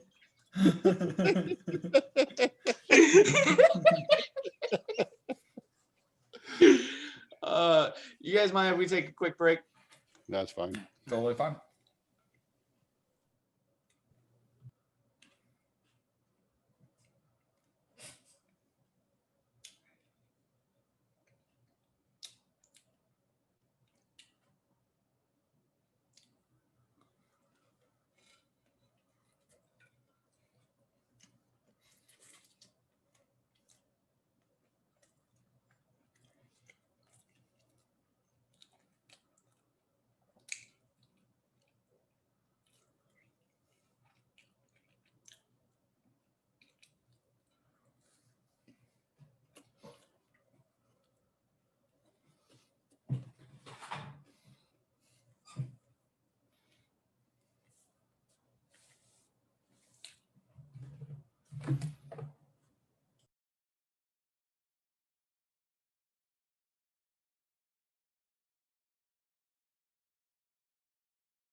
I got the sense the orderly wasn't prepared for a human dwarf relationship.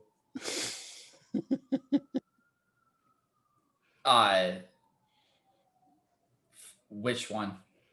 The one in the medical center where Hamarath was. When you Oh, introduced yourself as his wife, the guy we were speaking to like did a double take. I mean, Hammereth is a dwarf, and Oh, okay. I always pictured him human. My Nah. mistake then. yeah, he's a dwarf. Um,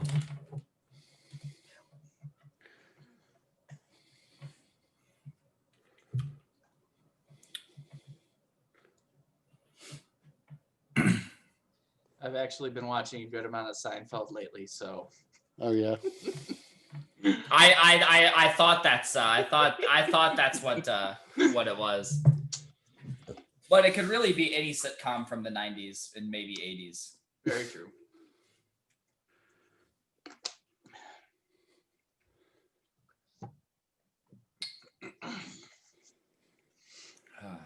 Now I'm wondering if I understand why Peter went the Silver Flame route because of Solomon, but now I'm wondering if Peter remembered that I went off on rants about the Silver Flame before.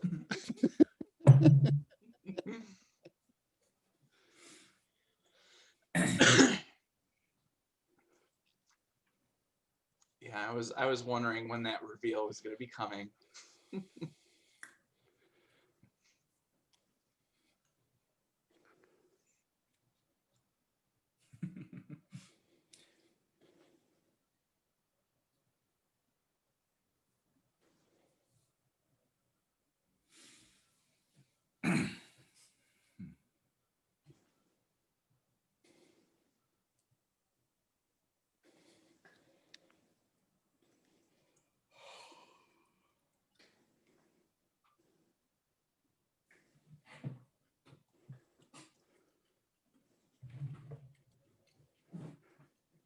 I did like that she said, "Oh, my boy is making friends."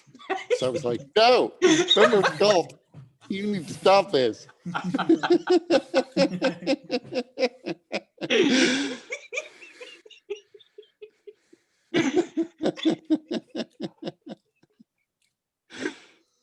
Uh, Has Joe ever described his mother?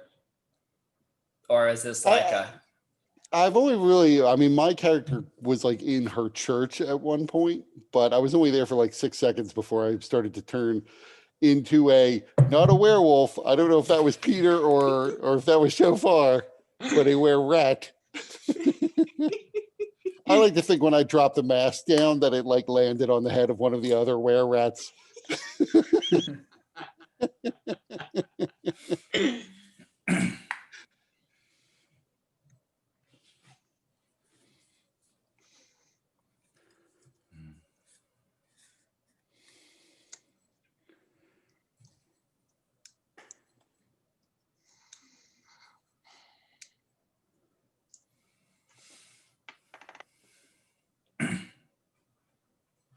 But yeah, like Peter doesn't even know my backstory is very anti-Thrain, and that's where the Silver Flame is headquartered.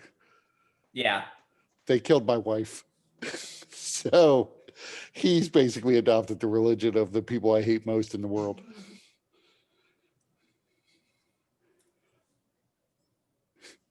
This could be the end. I may fire Jofar for reals. I can see no reason why Gretchen would want to join this group.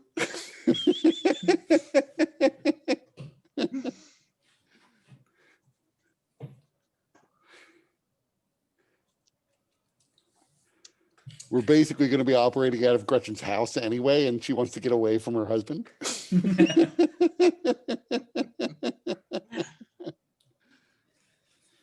You know, she had all this booze just laying around that she kept making, and he still kept going to the other Gretchen at the Drowning Mole. What do you think? Well, you know, more than just a little salty for an inferior stone piss. Some off the shelf, nasty stuff, not the fine quality that's handcrafted.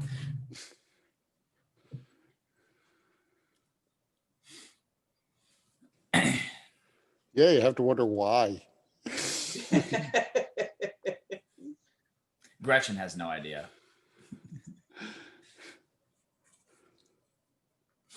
I mean, I would at least think that in a situation like that where the wife is brewing alcohol at home and he is going out to get alcohol at the Drowning Mole, that she probably thinks that other Gretchen is just a hussy. I mean, she definitely does. Like, she is not. It's not a pleasant. It's not a pleasant. Pleasant vibe towards hearing the other Gretchen, the other woman, if you will.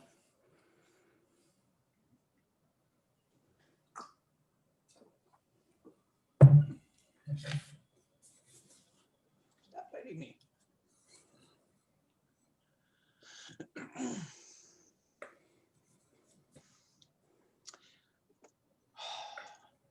Oh, Dustin, so me and Lisa are moving to Oak Park. Like, do you guys buy a house or get an apartment? It's an apartment. Well, it's a condo, but it's being rented out like an apartment. Gotcha. Nice. Yeah. When's that? Move-in date is March 1st, which is nice because our place, the lease isn't up until the 31st. So we get that time to spread out the move. And place has in-unit washer dryer, central Nice. heat and AC. It's got like a little balcony where we can have like a grill because it's not made of, the balcony's not made of wood, it's stone. And then it's also got a dishwasher. It's got a parking spot and a garage. It's got a gym. All in, pretty sweet. all in the building? Yeah. Is it like new construction or is it like an older building? It seems newer. Yeah. Where is it in Oak Park? Roosevelt. I don't know what the cross street is, but it's kind of out in the middle of nowhere. It's right across from the bread factory. Hmm. I think it's a Toronto's bread factory. Gotcha. But yeah. I love Oak Park. I mean, my college was out there, my undergrad. No, I spent a lot of time in Oak Park. What college's out there? Dominican. Well, there's Dominican Oh. and Concordia. Yeah, I guess those are the two colleges, but they're like right next to each other on the same Okay. street. But yeah, they have some great restaurants, a nice walkable downtown area, and then they have like you can do like the architecture tour. Like people are really like gung ho about architecture out there because that's where what's his face was got his big start. Right. Yeah, Frank Lloyd Wright. So like if you walk around like the houses in Oak Park River Forest, you'll see like people like have plaques that they put on to like say like why their house is architecturally interesting or significant. But they're really nice houses, you know? So it's like, I took the train in from the Western Burbs and I would walk through River Forest because Oak Park and River Forest were next to each other. And it was just like very expensive, really nice houses, safe neighborhoods to walk through. And, you know, very, very few places that would be nicer to walk on like a sunny afternoon. Yeah, that was one of the reasons me and Lisa are sick of the city. So we're finally taking our baby steps out. I think Mac lived out there. He said that the parking sucked because you had to pay for quarterly parking permits. Yikes, really? Quarterly? But maybe you're far enough out where you don't have to worry about that. That's just a thing that I remember. It's like, yeah, I'd like to move to Oak Park. Well, maybe I don't want to deal with that every 3 months. Yeah. Yeah, we're gonna have one spot, but we got 2 cars, so that'll be interesting. But Are you near like any of the L stations? Like the blue or the green line? Don't know. Haven't really looked at the area too much, just mostly the building. Gotcha. Oh, that's awesome though. It's a great place to be. Yeah, we're real excited. All right, you guys ready? Mhm. Okay. So, Sharp, as you are taking the source sled back up, you hear Edna Farr going on and on about how she was so proud of her Joey when he made the watch, and he could have made sergeant or even more, but all the bureaucracy and everything just kind of kept interfering, and how she was so excited that Joey had a girl friend at one point, but then was really disappointed to hear that it was a half orc lady, and she starts getting really racist about half orcs, about just your everyday sword sled ride, right. The sword sled driver's a half orc.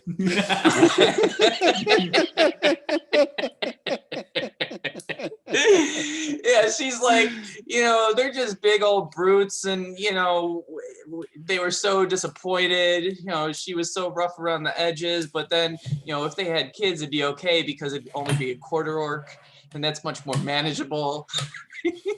And how they were sure if they had kids that she'd run off anyway and leave him with the kid, and then they would be able to raise the grandbaby because Joey wouldn't want to have anything to do with it. Just like on and on.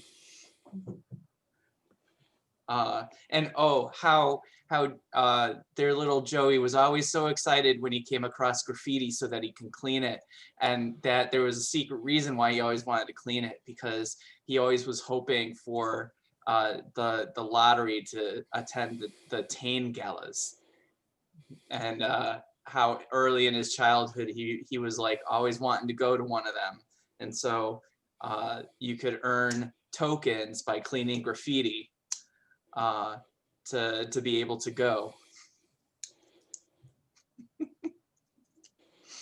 There's actually a reason for that. I always thought it was just, he's a little nuts.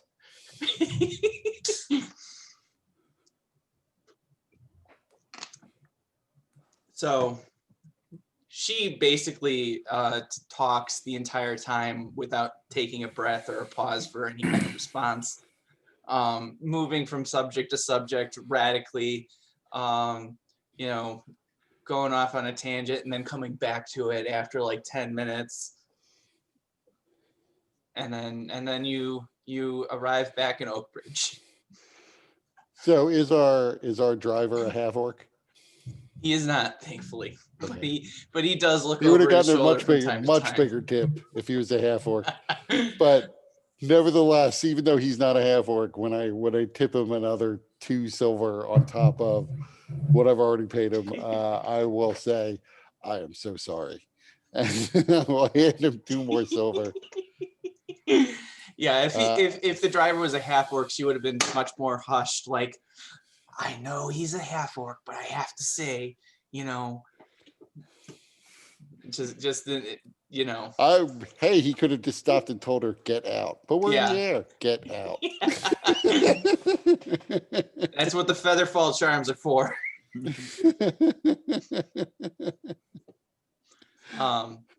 So I will get the guy to stop somewhere where I can go, where I can basically say, yep, the clinic is that way. I'm going that way. And then I will leave her behind. All right. So Gretchen, are you still hanging out with Jofar? Yep. Okay.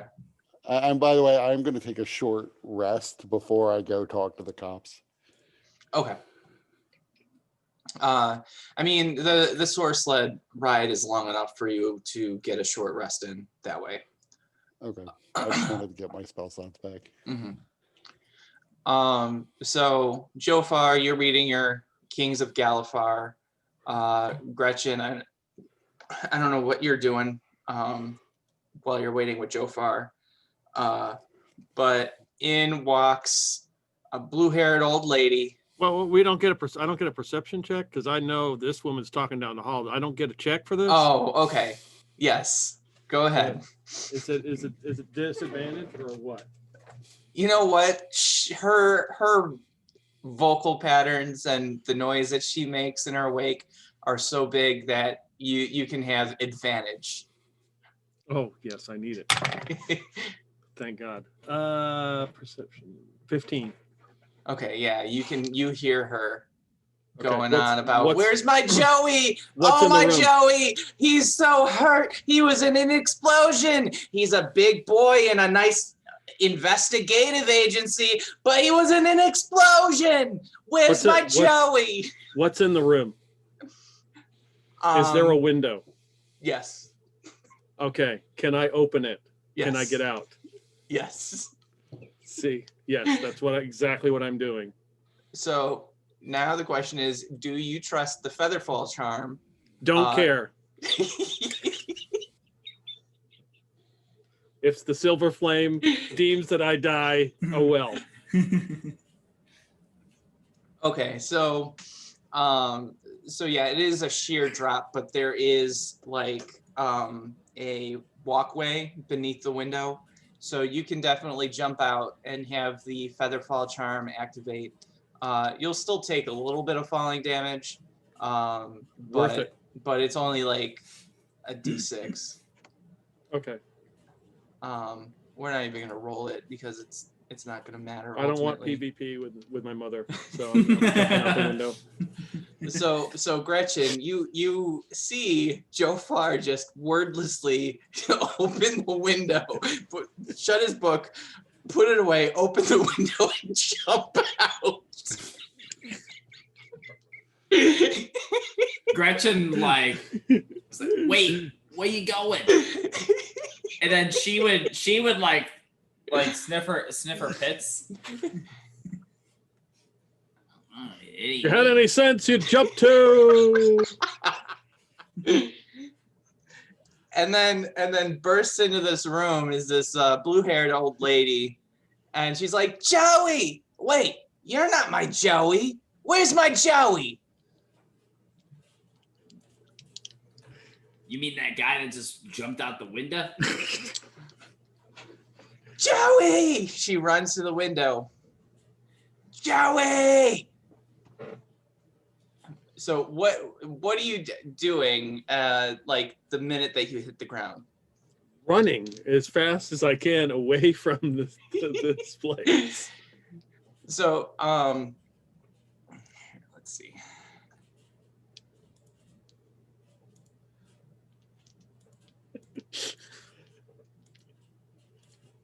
Okay, roll me a stealth check.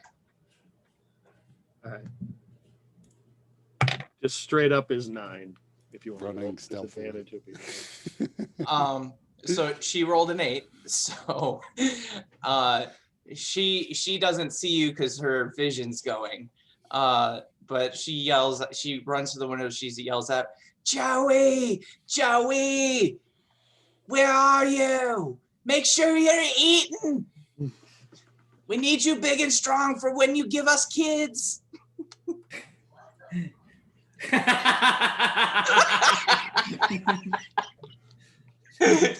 hurt you, Lisa.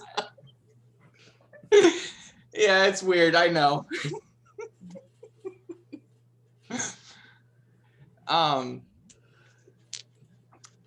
So then, this lady that just burst in, Gretchen, turns to you and says, "What happened? Why'd my Joey jump out the window?" I don't know.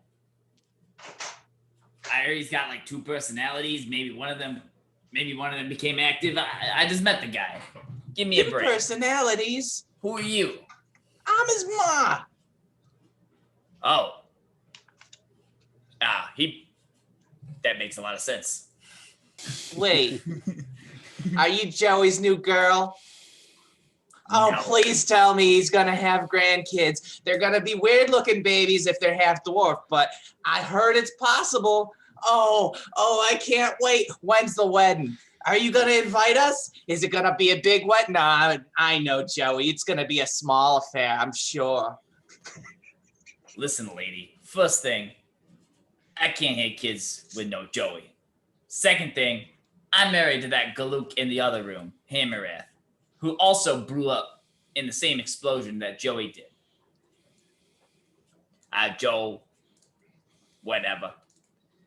Wait, so you're So- not sweet on Joey? I've heard married people can kind of get out of affairs and everything. And hey, no judgment here as long as it leads to grandkids. He's not my type.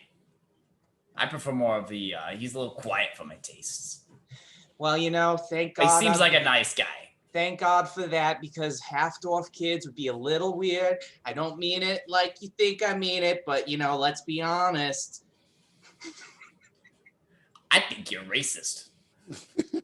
Why I never? I have dwarf friends that I play bridge with weekly, I'll have you know. Where are they now? Well, I'm visiting my Joey in the hospital. I came all the way from Precarious. That's a far ride. Anyways, I gotta look for my Joey. I'm sure you're a sweetheart. I'm sure you're gonna be fine. Everything will work out. I'm sorry it didn't work out between you and my Joey, but everybody's got theirs to find. Okay, bye. And she goes off and she screams, Joey, Joey, I'm coming for you, honey. Man, what a loon. Yeah, so you guys have a little bit more insight now into Joe Farr. Yeah, as Sharp wanders away, he's really of two minds. Like on the one hand, he gets it. He gets like why he's trying to avoid his mom. But on the other hand, boy, we just could have given his parents a room in the rooms above our office, and she could have been there for Joe Farr the whole time. Although then she'd probably be dead now. So I mean, maybe that would have been a good thing. Kill two birds with one stone. All right, so Sharp, you head over to the watch office. You enter. Are you going to see Podunk? yeah. Okay. So somebody leads you into Podunk's office. He's at his desk. He's looking over a bunch of papers, and he looks up at you and he says, "Oh, Sharp. Well, I'm glad you came, but it's not an issue anymore." Did you find out who blew up our office? Yeah, case is closed. It was a changeling. Did you happen to find out why she blew up our office? Is there anyone we could sue over this? Because I don't have enough money to get that place fixed up. It was a changeling. Changeling died in the explosion. Look, case is closed. I can't help you on any kind of lawsuits or going into that legal stuff. I can recommend a barrister if you need, but they're not really. They're more public defender types. But yeah, case is closed. Don't need your statement anymore. All right. I'm sure you did the normal, thorough job. Have a good one.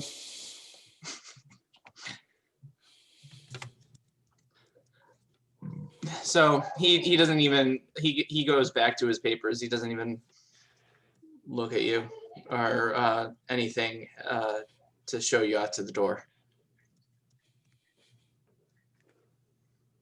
So I'm going to go back to the Sparkling Alchemist just to see what state everything is in. Mm-hmm. Give me a perception check.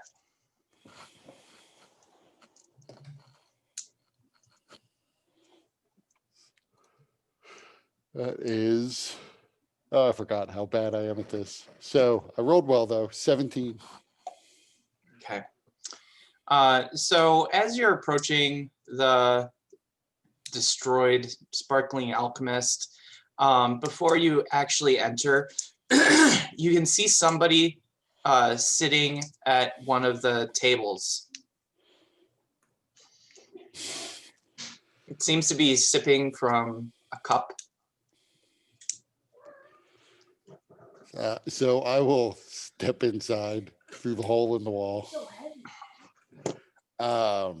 It's probably not safe to hang around in here right now. Oh, I beg to differ. Shop, isn't it? It is. Please sit. And the person has like a tea kettle, and they pour themselves more, and then they pour a second cup and kind of push it to your side where there's a chair. And the man is he's wearing a kind of a black cowboy hat. He has long black hair, a leather duster that he's wearing, and from beneath the duster you can see like brown cuffs of the shirt that he's wearing beneath, which is a rather nice button up. There's something familiar about him too.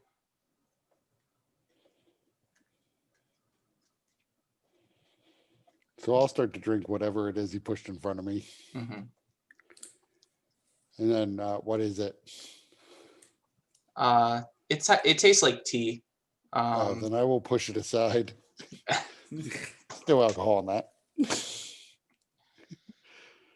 Oh dear.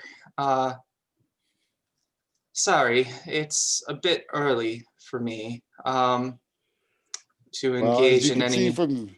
from the state of this place, I am willing to drink early these days. You don't recognize me, do you? Not particularly. It was only a brief meeting, I suppose, but it was at the Kaelis's estate. Victor Saint Domain. I was the one that recommended you to Kaelis. Oh, well, I guess thanks are in order then. We definitely needed the money at that time, although most of that then got sunk into this place. Yes, rather unfortunate set of circumstances. I would say so, although I am still getting a handle on what exactly it was that happened here. Oh, well, So, how can I help you? Is there some other work you need done? quite. So, I am a bit impressed with the work that your group has done, although it seems several of you have been quite seriously harmed. Are you still going to be doing investigative work? I think you could say we're in a rebuilding phase now, no pun intended. I imagine I will get back to it. I don't know if any of my companions have much of a desire to continue on, especially not the injured ones. Dag and Hammerath really were very severely impacted. Jofar less so, but he seems to have taken quite a hit to his head. So we'll see how he's feeling in a couple days. Yes, well, I do imagine it is quite difficult to run an agency when the location that you have chosen has been so greatly damaged. Yeah, I don't know what we're going to do about this place. Probably just have to move on, find another space. So, tell me about this changeling. I understand that you had an encounter with it. Sort of. I mean, I wasn't here for most of it. We came back after a night of looking into some local murders that have been going on. Uh, there was an elven woman who we believe to be the dancer Coralina, who works in the area. She was outside our building and asked for us to help protect her. We told her she could certainly come inside and we would look after her. I then went out a little while later, and when I came back, the place blew up. Talking to Joe Farr, it seems that it in fact was not Coralina, and she was not really seeking protection. She was the changeling and was here to tell us to back off so that she could get her revenge on Coralina and her former military unit. I take it she died in the explosion. Podunk, Padook, the city watchman, said they found remains of her. So has already closed the case, which I'm surprised by, as that's very efficient for him. Oh, But I had taken care of that. I figured things out, and with the evidence that I provided and my word, it seems sufficient for him to no longer need to look into it. that makes more sense. My take on him is that he didn't do that thorough a job investigating the actual murders. As if he had, he would have realized that they were all related murders. No, In any Podunk event, is. Oh, sorry, go ahead. I was, it seems the changeling had some old grudge from dating from sometime back in the war when they had killed someone dear to her. And she was seeking to bump them off one by one. Coralina last. I suppose somebody should find her to tell her she's safe. Although I believe she's the last one of her crew to still be alive. Yes, Coralina. She has left town. Well, she's safe now, I gather. Yes, well, I'm curious. You all saw the patterns of the crimes. It seems, were you able to deduce that it was a changeling doing this? We were, I wouldn't say we were able to deduce that so much. We figured that it could have been a changeling, given that there wasn't a forced entry in many of these cases. And so we were wondering how these people would have gotten in. Changeling was one of the possibilities that occurred to us, but there's other magic that could have been used to mimic the appearance of someone. Hmm. We were narrowing things down, which I guess is why the changeling was getting nervous. Yes, and I'm curious. Once you noticed that several bodies had similar, well, areas of their skin removed, did you not think to ask assistance from the church to speak with the dead? Normally, I am accustomed to people charging money for services like that. We mostly are in this to help out people who can barely afford to pay our fees to begin with. Hmm, So we don't tend to have the extra coins set aside for fancier magics like Speak with Dead. I see. So your goal is to help those who can't help themselves. Ideally, that's the best clients. Sometimes we, as with KLS, sometimes we'll take things just because we're in need of cash, and it helps to offset the cost of helping people who can't really afford the full fee. Hmm, yes. Well, perhaps you would fit for what I have need of. If your investigative agency is going to continue after this setback. Well, I can promise you that I'm willing to hear what the case is. If it's something I think I can help with, I will work on it. And I'll certainly talk to the others and see if they're still interested in continuing or how much time they need to recover. Hmm. Well, In the meantime, where are you going to be staying? Clearly, you cannot stay here. I have to admit, I haven't thought that far ahead yet. I have been rather busy today.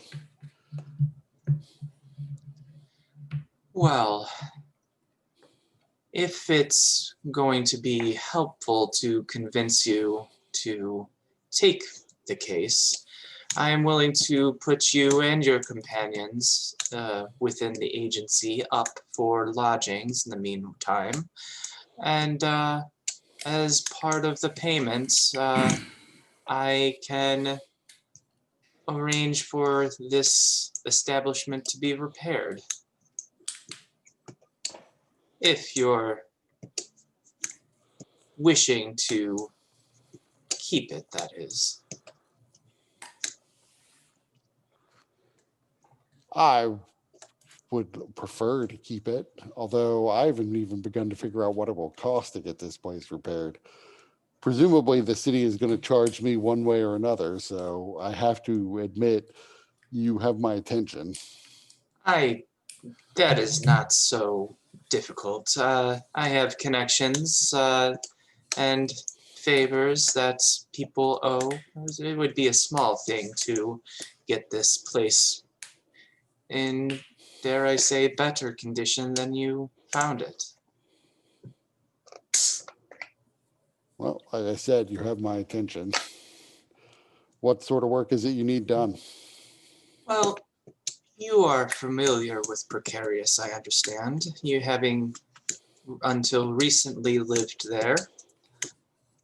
Yep, we had an office there. That's was a little more up our alley in terms of the clientele we're used to helping. Although no sooner did we get here than people started to be murdered in the streets. So I guess there's help is needed everywhere in this city. Yes. Well, there is someone or some creature down in Precarious who has been stealing shipments from my clients, and I thought that perhaps since I am engaged in other matters, you and your crew could find them and ensure that they are face the justice that they deserve. I imagine we could help with that. I need to know. I guess there's sort of a question of how big a group this is, what they're stealing, and how many men we're going to need to go after them. So the information that I have is a little lacking. It may be one, or it may be as many as 3 people. Perhaps also someone within the inside of the merchant group that I represent. The nature of the shipments that they are stealing is exotic. I'm sure you are familiar with Dream Lily. Am I?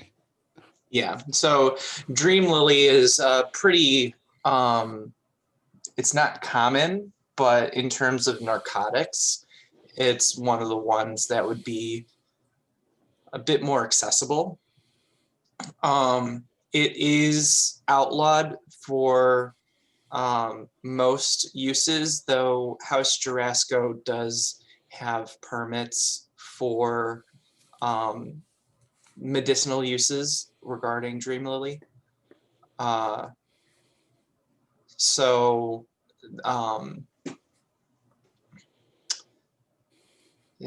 don't know if Sharp ever engaged in anything other than alcohol. But maybe Sharp has some personal experience with it potentially. No, probably not. Okay.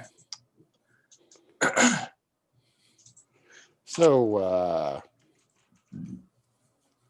given your position in the city, I don't mean to say anything untoward, but are you referring to legal shipments of Dream Lily? Indeed. they are legal. They have all the proper permits, but obviously even legal shipments would be a valuable get for. Yeah, maybe more so. The illegal ones tend to come with people who they aren't looking to put people in jail when you steal from them. Right. There's also questions of quality of products as well, is my understanding at least. But this does thankfully sound like it's something that's up our alley. My other associate Silhana was not here last night, and so safe from the explosion, although I don't know where she is at the moment. She and I certainly could track down whoever is behind the disappearance of the shipments, even if my fellows aren't as keen on taking this job. Yes, I believe you would find Silhana down in the cogs with her former mentor, Brogmere. She is attending to some personal matter, I understand. That makes sense, but I'll have to track her down at some point. So what can you tell me about these shipments? Where were they stolen from? Where were they going to? Well, the details of the matter are contained within this dossier. And he slides a manila folder over to you with a bunch of the logistics about where the shipments were coming from, where they were going, where they were stolen within the chain, and some of the information they know about what it was that happened. So without going through it, I'll say, and does this also have a list of the people who knew where the shipments were? Well, no, but I'm sure with your skills, it should be no large matter for you to find the individuals to question. I'm sure, but we will need to talk to some of the people who are in your organization who were overseeing this shipment. Sure, The sure. information, if the information got out, it initially got out from one of them, whether they were in on it or not. So I understand that you recently successfully got your temporary permits to practice as an inquisitor. Yeah, although I don't know what the status of the temporary permit is when you no longer have the building it was tied to. But Yes. hopefully we'll get it back in order soon enough. Well, this is a matter that I've already taken care of in preparation that you might be amenable to the case and to my requests. So as long as you bring the proper badges representing your agency, you should have no problem in investigating and inquiring to the individuals that you need to inquire to, at least within the mercantile organization. If there are others outside, they may be less amenable to speaking with you, obviously, though I'm sure you are aware and familiar with such things. Yeah, I don't think it'll be too much of a problem. With when you're dealing with people who would even steal Dream Lily, you have to be a little concerned about what sort of opposition you're going to run into. But I'll talk to my companions. I'm sure we can handle it. And it sounds like if you can fix this place up, that is a bit more of a fee than we're used to collecting. So I don't think we really need to haggle on the price. Very good. Within the dossier, you will find a letter of marque. Present that to any hotel or form of hospitality, and they should provide you with the accommodations befitting for you and your companions. I appreciate that. So we'll get started. It might not be the whole team. I suspect Joe Farr will be able to get started. Hamarath, probably not so much. And Dag, certainly not so much. at least not in the immediate future. But we'll be in touch in a couple days. Very good. And then he stands and he says, pleasure meeting or making your acquaintance, Sharp. Where can we reach you?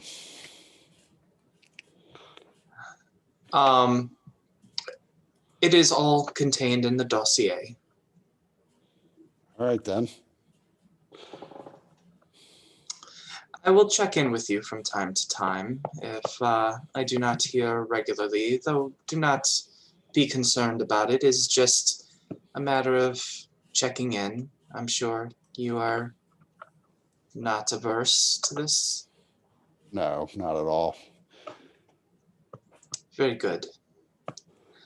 Well, Sharp, I will let you be on your way. I'm sure you have much work to do before you even get started with the work I have given.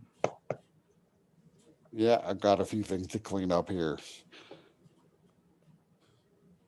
And I am going to, at that point, go upstairs, probably gingerly, because I don't know how intact the stairs are. But I assume I probably left something up in my room. Probably. So yeah, Victor Saint Domain, he sees himself out. Give me a history check. It's not that good. 7. Okay.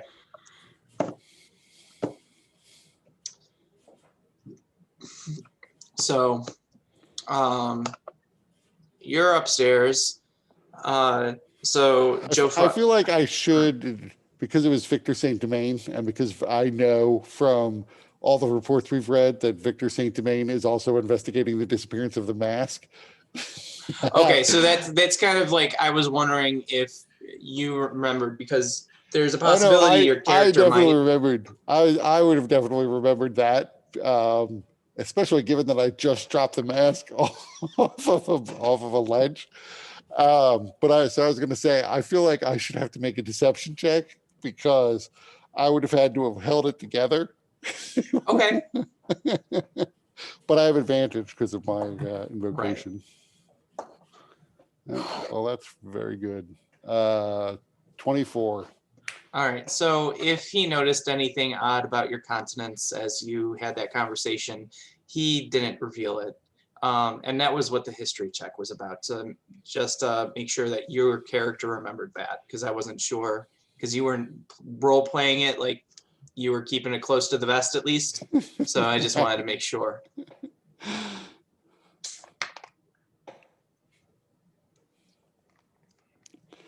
Yeah, I was shocked he wasn't here to ask me about the mask.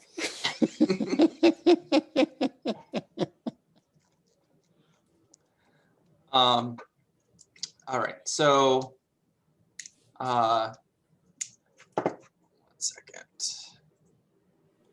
Yeah, I would collect whatever I can find upstairs. I probably would have had like my spare set of clothes up there and not that much else. But I'd go, through the rooms if it looks safe enough, pick up other people's stuff. Okay.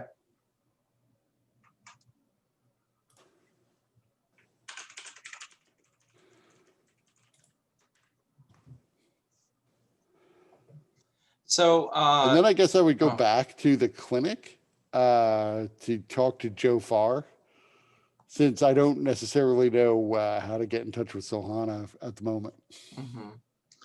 So, as you're going back to the clinic, so that's actually where I was going to ask. So Gretchen, after Edna left, what did Gretchen do?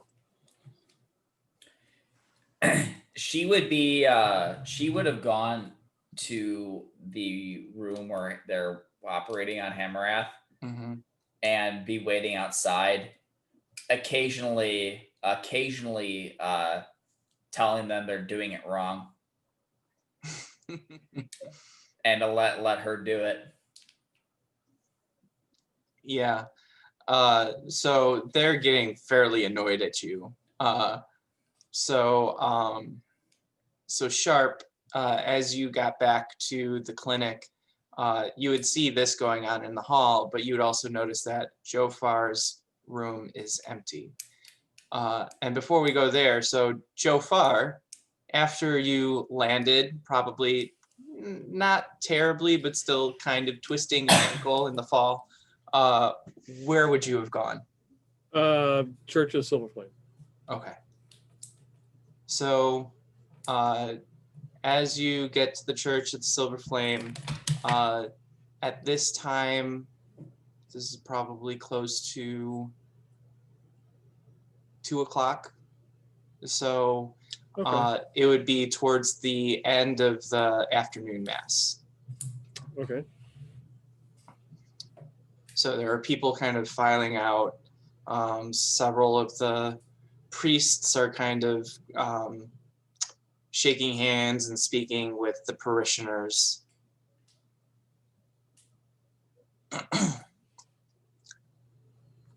Okay. You see Lance Hardwood in a wheelchair. How does he look? I mean, other than he's in a wheelchair, I mean, is he? He looks to be in good spirits. He is greeting the parishioners, and he seems to be fairly mobile for being in a wheelchair. Okay. Hmm.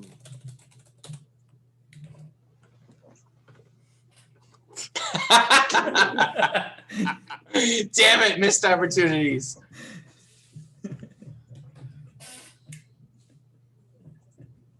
So I would assume, does the Church of Silver Flame, do they have a collection plate, right?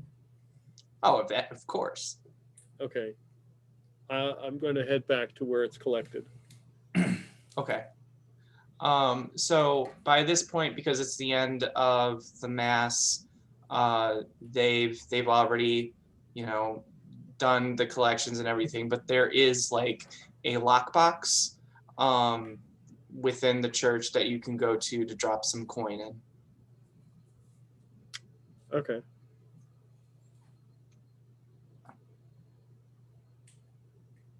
But the plates have already been taken up, so there's just a lockbox in this area. Yeah. I gotta look down in the lockbox. Is there any money in it? Can I see, like, what am I? Give me a perception check at disadvantage, unless you have some kind of light source.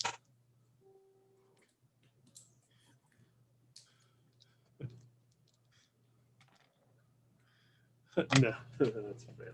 It's 9. You can't tell. It's kind of dark in there. The only thing that you have is that little slot where the coins can fit in. Yeah. Hmm.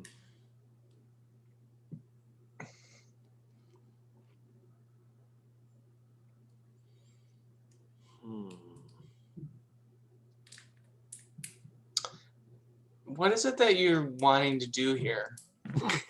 Sounds like he wants to steal from the collection box. So do I know where they collect the money? Like, is there somebody in the back who counts it? Do I know who the head of accounting is? No. I know that you've done things I don't know if you want to reveal, but none of your experiences with Okay, church so would have yeah, given it's you not- that information. They've got like a casino counting room in the back. Yeah. So when Sorted by orphans. so when Flame Keep Hardwood has a moment like he's by himself, I'll go walk over and talk to him. Okay. Oh, Joe, how are you? I really appreciated all of your visits and the volunteer work that you've done. It was encouraging to see a stranger reaching out to help. Well, it's the least I could do. after that terrible attack. They ever catch that guy? No, there was a lot of chaos. I don't expect there to be anybody who is caught for it, but I believe the silver flame doesn't put anything in your path that you cannot deal with. That's right. The silver flame needs to put him in my path. I'll take care of him. I appreciate that, Joe, but really there's little place in the world for such hate. Try to open your heart to the kinder side of things. Oh, of course, he'd convert first. Don't worry. Is there something I can help you with? My Oh, son. just there was a incident I was a part of. Sort of, Oh? there was an explosion where I was at. Some damage to a building. I was going to say, there has to be some physical evidence you were in an explosion. yeah, I was going to say you look a little worse for wear, Jofar. You have several bandages on you, and are you hurt? Not spiritually. I'm fine. But physically? Oh, those will heal. Well, you seem to be walking around okay. And he says walking around with a little bit of hurt at the reminder of his own limitations, but he doesn't want to put that on you.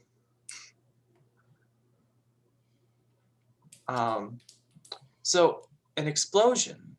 Was anyone else hurt? Oh, yeah, it's a few. One fellow lost an arm and a leg, an eye, an ear, part of his face. I think his whole torso came off. I don't know. They're reattaching it right now as we speak. Oh my. Joe, not to be forward, but are you coming for confession? Oh, is that tonight?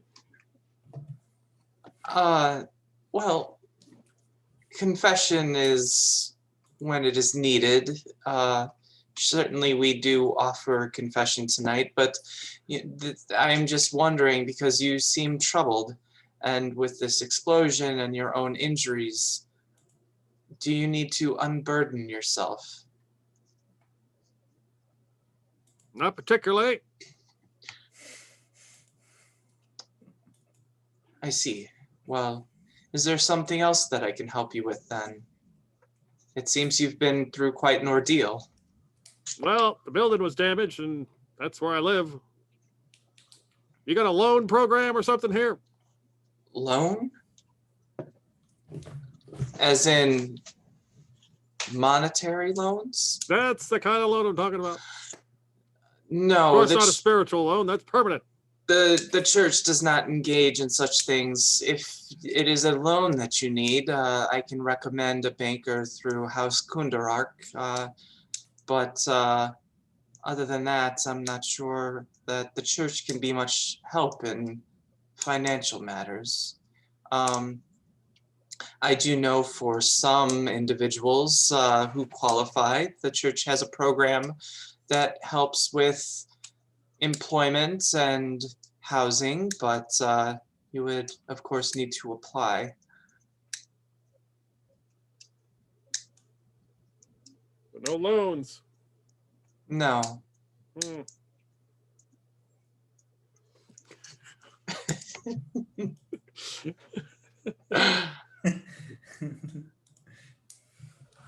You take up a special offering, for my friends. They got hurt. Well, I'm happy to say prayers for them. Would you like to share with me their names? I don't have their permission. Besides, Silver and the Flame knows who they are. Well, I will pray for your friends all the same. Even if I do not know their names, I know that they are important to you. Otherwise, you would not be asking. All right, then.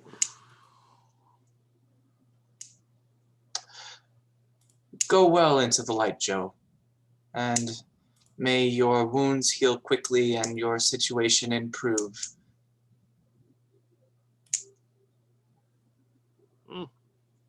Yep. See you fix that squeaky wheel too. Good. That was kind of annoying. Good luck to you. Silver Flame be with you. He kind of looks at his wheel and then he notices you're already walking away.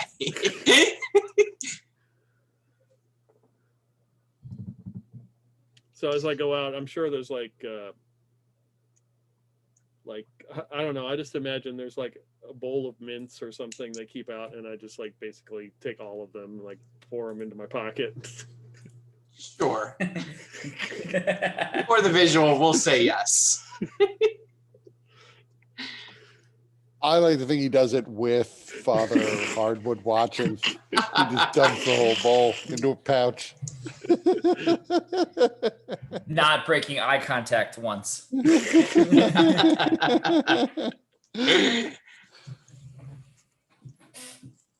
All right. So where do you head after that, Joe? I guess I will go back to the Sparkling Alchemist. Okay. So no one is there when you get there.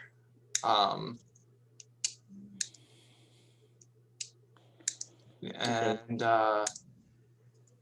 it isn't later in the day. So yeah, did you want to do anything at the Sparkling Alchemist? So nobody's there. What's his name? Give me a perception check Okay. at advantage. There is a cold cup of tea on a 22. table. Joey! Joey! You hear from the distance around the corner. She hasn't seen you yet. Good. I'm running. Who's the guy go visit that I've bothered? I don't know how many times, and I can't think of his name. It's not Chikor. It's the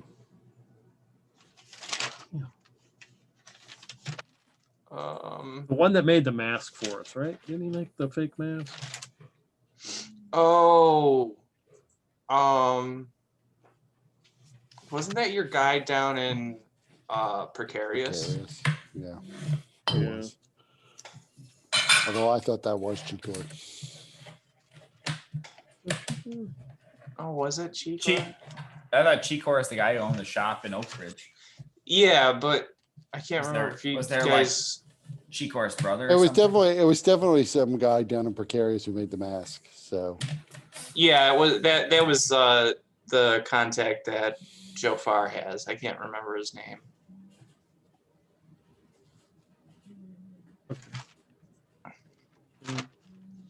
Okay. Well, yeah. So either him or we can just say somebody. I'm looking for somebody. So obviously with my contacts in the watch and doing this job, I'm looking for somebody to write us an insurance policy retroactively.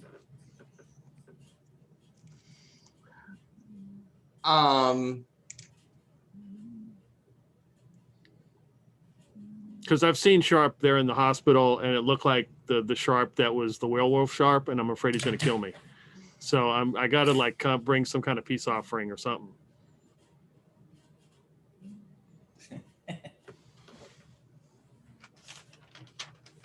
All right, so you want to use your contacts through the watch to find somebody like that? Well, I'm figuring that in my contacts in the watch and with doing this job, I've probably come across somebody who was shady in that regard that I used as a contact that maybe I fed information to, that were just kind of like, doing like the,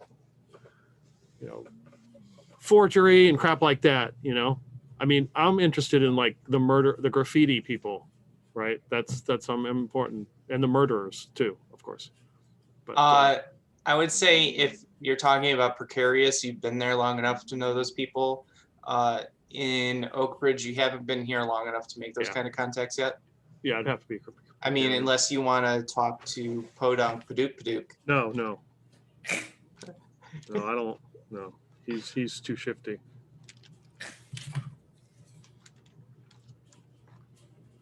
He's not my kind of shifty. So yeah, I would go back to precarious and see if I could run into one of my contacts there, because I need something taken care of. Okay. So it'll cost you 2 silver to get there within like 30 minutes. Otherwise, it's going to take like 2 hours. Yeah, 2 silver. It's yeah, okay. All right. So we'll go ahead and say that you find somebody who writes you who gives you a forged insurance policy. So let's assume like let's see.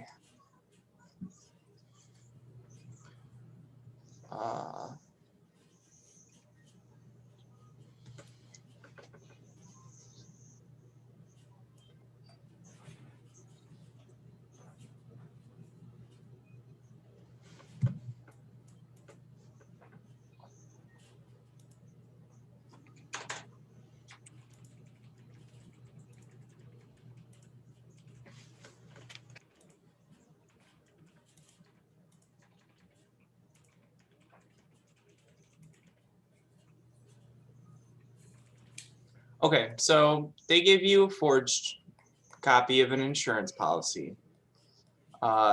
It seems to you legit.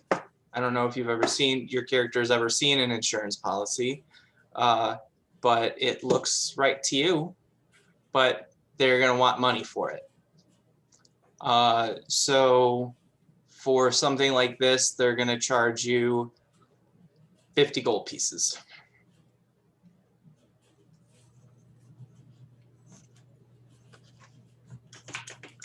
Okay.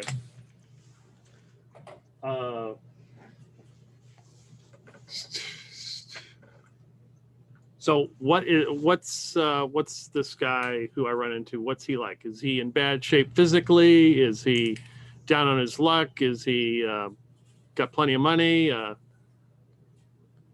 What's his status in life? Give me an insight check. 19 plus 23. I mean, he seems to be relatively well off. Most of the things that he forges are jewelry and designer items like clothing and things like that. Hmm.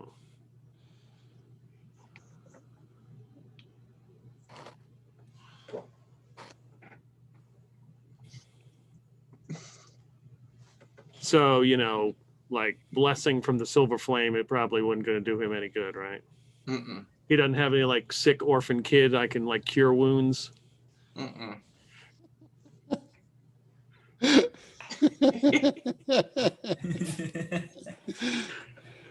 mean, would they really be orphans if they were his? I guess they could be slaves. You could be taking them in.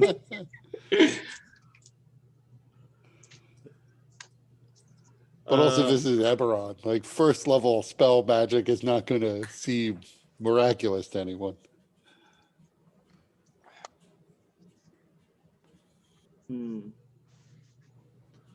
Yeah, I was trying to think of some kind of favor I could do for him, but it doesn't seem like I can really help him in that way. He has a favor, but Okay. but you're not going to get the insurance policy until you do it, and it would be kind of a mini side quest all its own. Like it's going to take a few days to get it done. Okay. So you're getting off easy, because when Mike said he has a favor, I was expecting him to like drop trowel.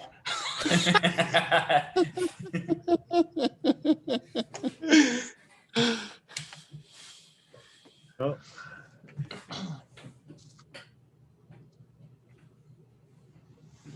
I didn't have detect poison or disease even prepared, so that wouldn't help. Basically, he tells you that he's got a rival, and he wants you to bust up his shop and make it so that he wants to leave town. Or make sure that he just disappears. You choose the route, but either way, you're basically becoming an enforcer for this dude.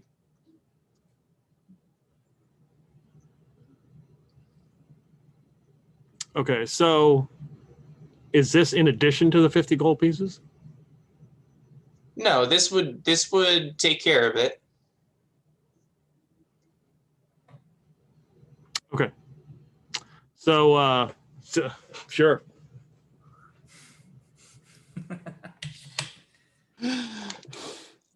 Okay. So we'll get there.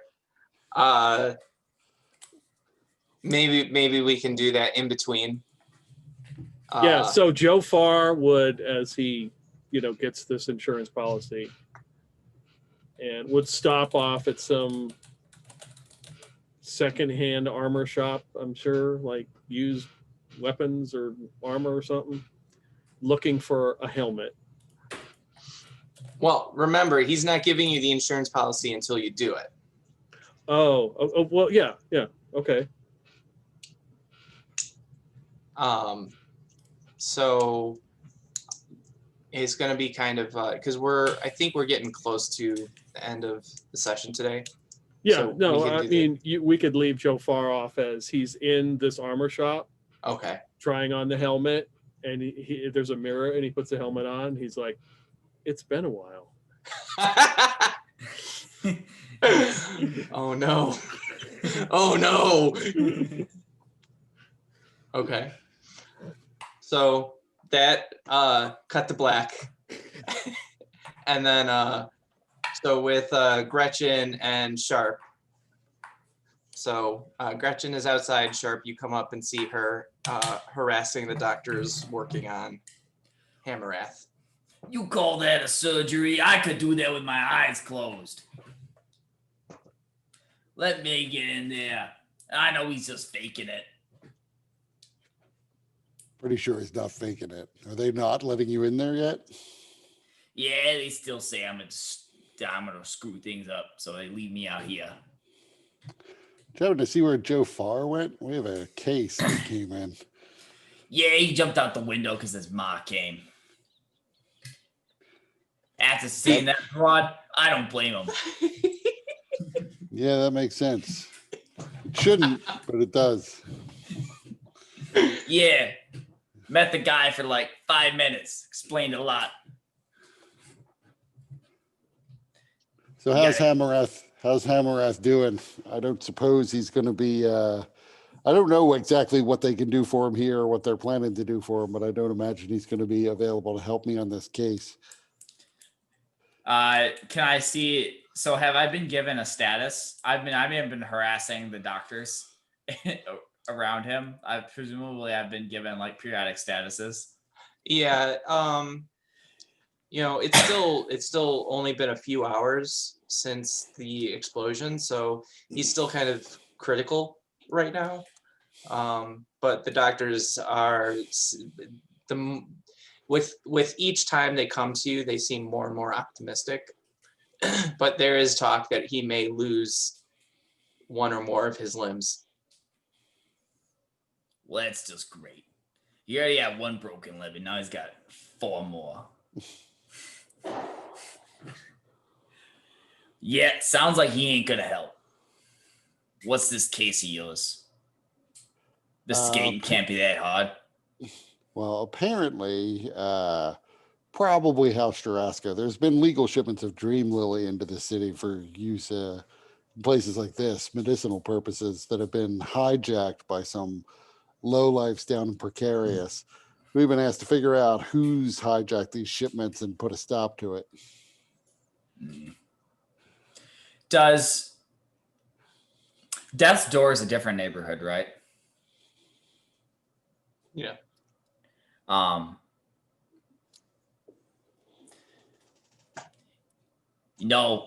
Hammerrath is out. I might, if you're looking for another company, He's playing a few days before he gets home, and even then, I got some servants, some homunculuses that could probably tend watch. I could join you. This guy can't walk anymore. I'm gonna need to get his shit anyway down in the desk door. Gary Coleman, believe that shit. I have to schedule a meeting with Gary Coleman now. That was an interesting job, but things you do for love, right?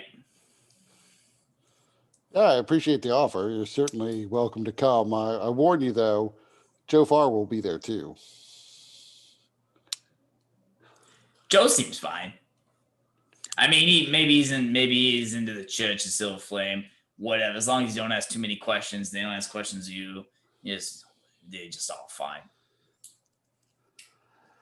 I mean, I guess we all have our point of view on the Silver Flame. Me, they murdered my wife, killed many of my countrymen, started a war with my nation, stole an entire city away from us, still continue to hold it, and probably will never give it back. And obviously, there is no deity that is a giant silver flame. That's preposterous. So I don't completely understand it. But we'll save Joe Farr's soul another time after this mission is complete. I can only hope that we don't have to put up with this the split personality and this Marar character he thinks he turns into. You said you're a real company now, right? Hammer ass said something about getting licensed and all that. Well, we do have a temporary license, and good news is our new client has given me a letter of marque so that at least Joe Farr and I can get lodging for the night if I can ever find him. Well, you guys are always welcome, I guess, and you can sleep in hammer ass bed. Probably a little small for you, but you might be able to cuddle up and make nice. I love the Yeah, I implication was- that they don't sleep together. And that Joe Farr and I would share the same bed.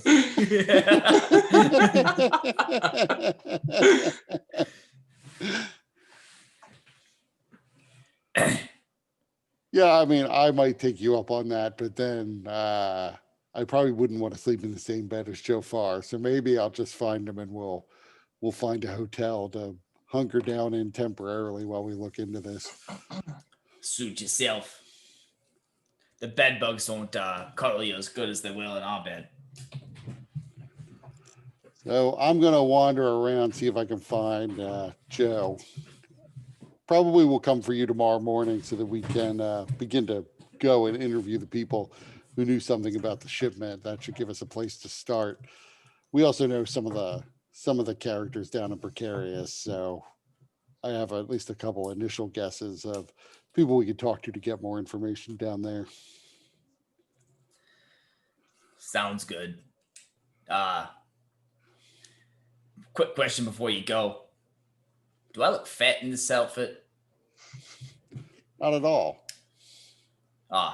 You're not just smart, you're nice. This is great.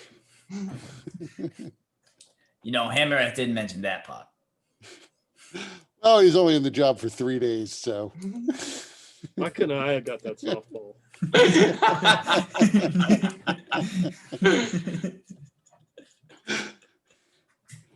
Actually, I don't know how Joe would respond. Joe might respond super honestly.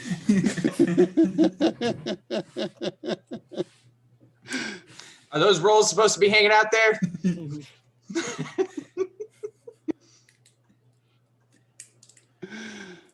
So I'm going to go looking for Joe, wandering around Oak Ridge. Actually, I'm going to talk to the gnome on the pillar and ask if he's seen Joe. So Daka would say something cryptic that eventually you would uncode to be looking precarious.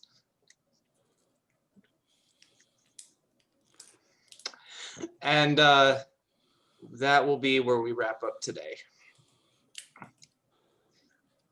All right. Yeah, as soon as Daka says to go looking precarious, my thought would be, of course, he course, he's going to go stay in his old room at his mom's house.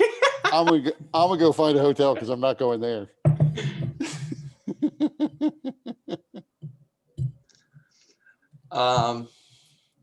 Probably the Bluebird Inn, assuming he'll even put us up after firing us from the drummer mission. Oh yeah, he'd put you up. There might be a small asshole tax, but with your letter of marque, they would not have a problem. Actually, Bluebird Inn is probably the best place to get lodging in this immediate area, Right. unless you wanted to go outside the district. Right. I figured that's the only place I know of off the top of my head to get lodging. So yeah, I'd hole up there for the night and then worry about tracking down Joe the next day. Probably after I pick up Gretchen, I would go looking for Joe. And if he's in precarious, good, because we'd go there anyway. All right then, it's a bit of serendipity there. And like I said, there's like nowhere for him to go. His mom even said he has no friends. So he has to be with his mom. I guess the mother knows best. So what'd you guys think? I thought for sure Joe Farr was going to rat us out to Father Hardwood.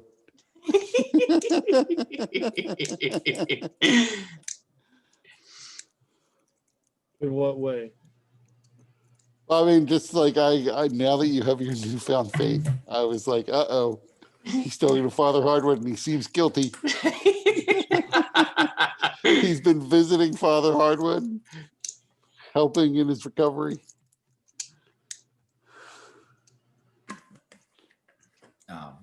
I don't know what, I mean, I'm curious about the insurance policy because I feel like if you turn up at an insurance company, they're going to say, yeah, that's a contract. Who signed it? Like, we don't know who that is. I mean, that's what's going to make all this interesting. But I do like that Joe or Marar is now an enforcer for this low life in Precarious. So he's gonna go like chase out the guy's competition. I think that's fun. I mean, in fact, that might all be, that's probably where Joe's actually is tonight. I'm just assuming he's going to his mother's. But he's actually probably, like doing the Batman on this competition.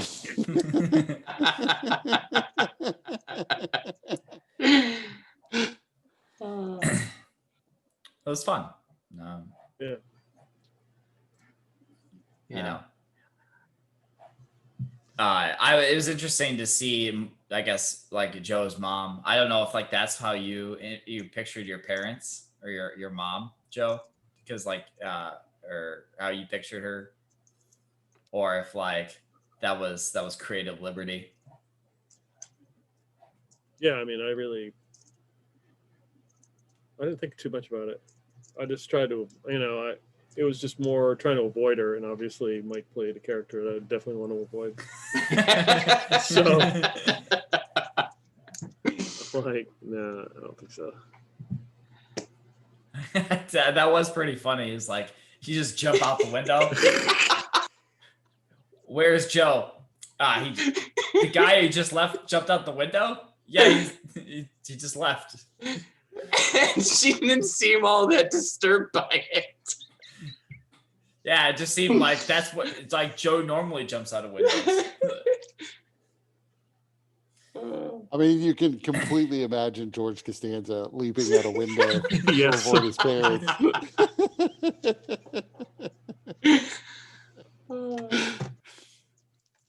I was half picturing like when you were like when Sharp was at Edna's, that there was like they had like a shed in the back where they were like doing sales, like that sales episode where George is trying to beat his rival. And they're both failing Yeah. miserably. That's another one. Serenity now. Serenity now. Yeah, that was a lot of fun. I was really surprised with all that coming off the cuff because I was like, oh shit, now I'm gonna have to role play this. How am I gonna do it? And then you gave me the idea, Kurt, and I kind of ran with it. I was like, oh, this is perfect. I've been watching so much Seinfeld lately.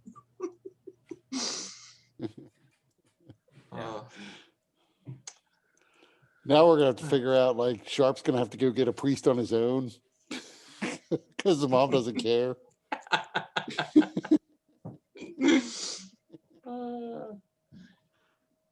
Yeah, all she cares about is having grandbabies and making sure Joey's eating enough. And that people aren't being mean to him. Right. Well, I mean, she's very unpicky, given that she's like, well, can't you have an affair with him? Random woman she met. The random dwarven woman who she also insulted for being a dwarf. Because she's racist.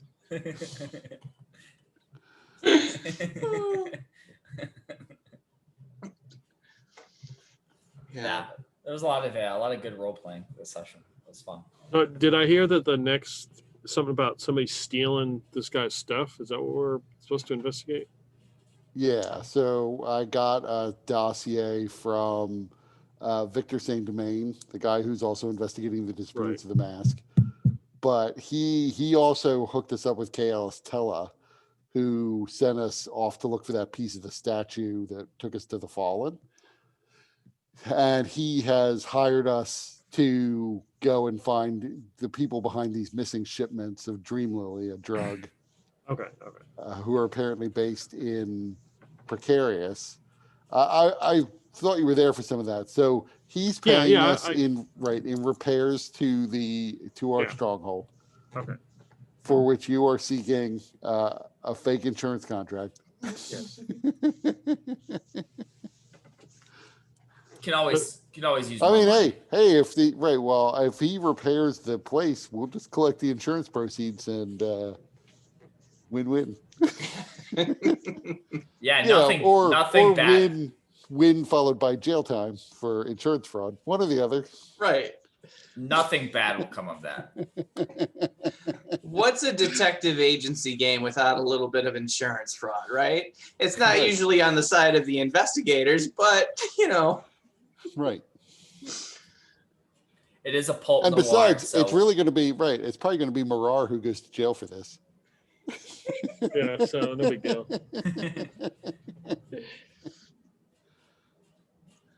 And it works out because I told Gretchen about the split personality, thinking in the back of my mind that actually that's been resolved. So she'll just think I was like making that up. And then it turns out it's back. No, so when maybe she'll get to experience it. When you were describing the next scenario, I was like, that sounds like it's going to be a little bit more combat. Joe Farr is not combat oriented. We really need Marar in this situation. Well, I think Marar is probably the right person to drive off the competition for your contact in Precarious. Yeah. Makes sense. Joe Farr probably would confuse the competition. Have Mm-hmm. you ever considered moving? You're done here. Pack it up. All right. So one thing to keep in mind, because as I mentioned to Dustin, I'm going to be moving soon, so won't affect February too much, but March and April, as I'm getting things situated, there may be some weeks where we're not able to meet. So just to kind of keep that on people's calendars. All right. Okay. All right. Thanks a lot, everybody. Fun game. Yep. All right. Thanks, Thank Mike. you. See you Later. guys. All right.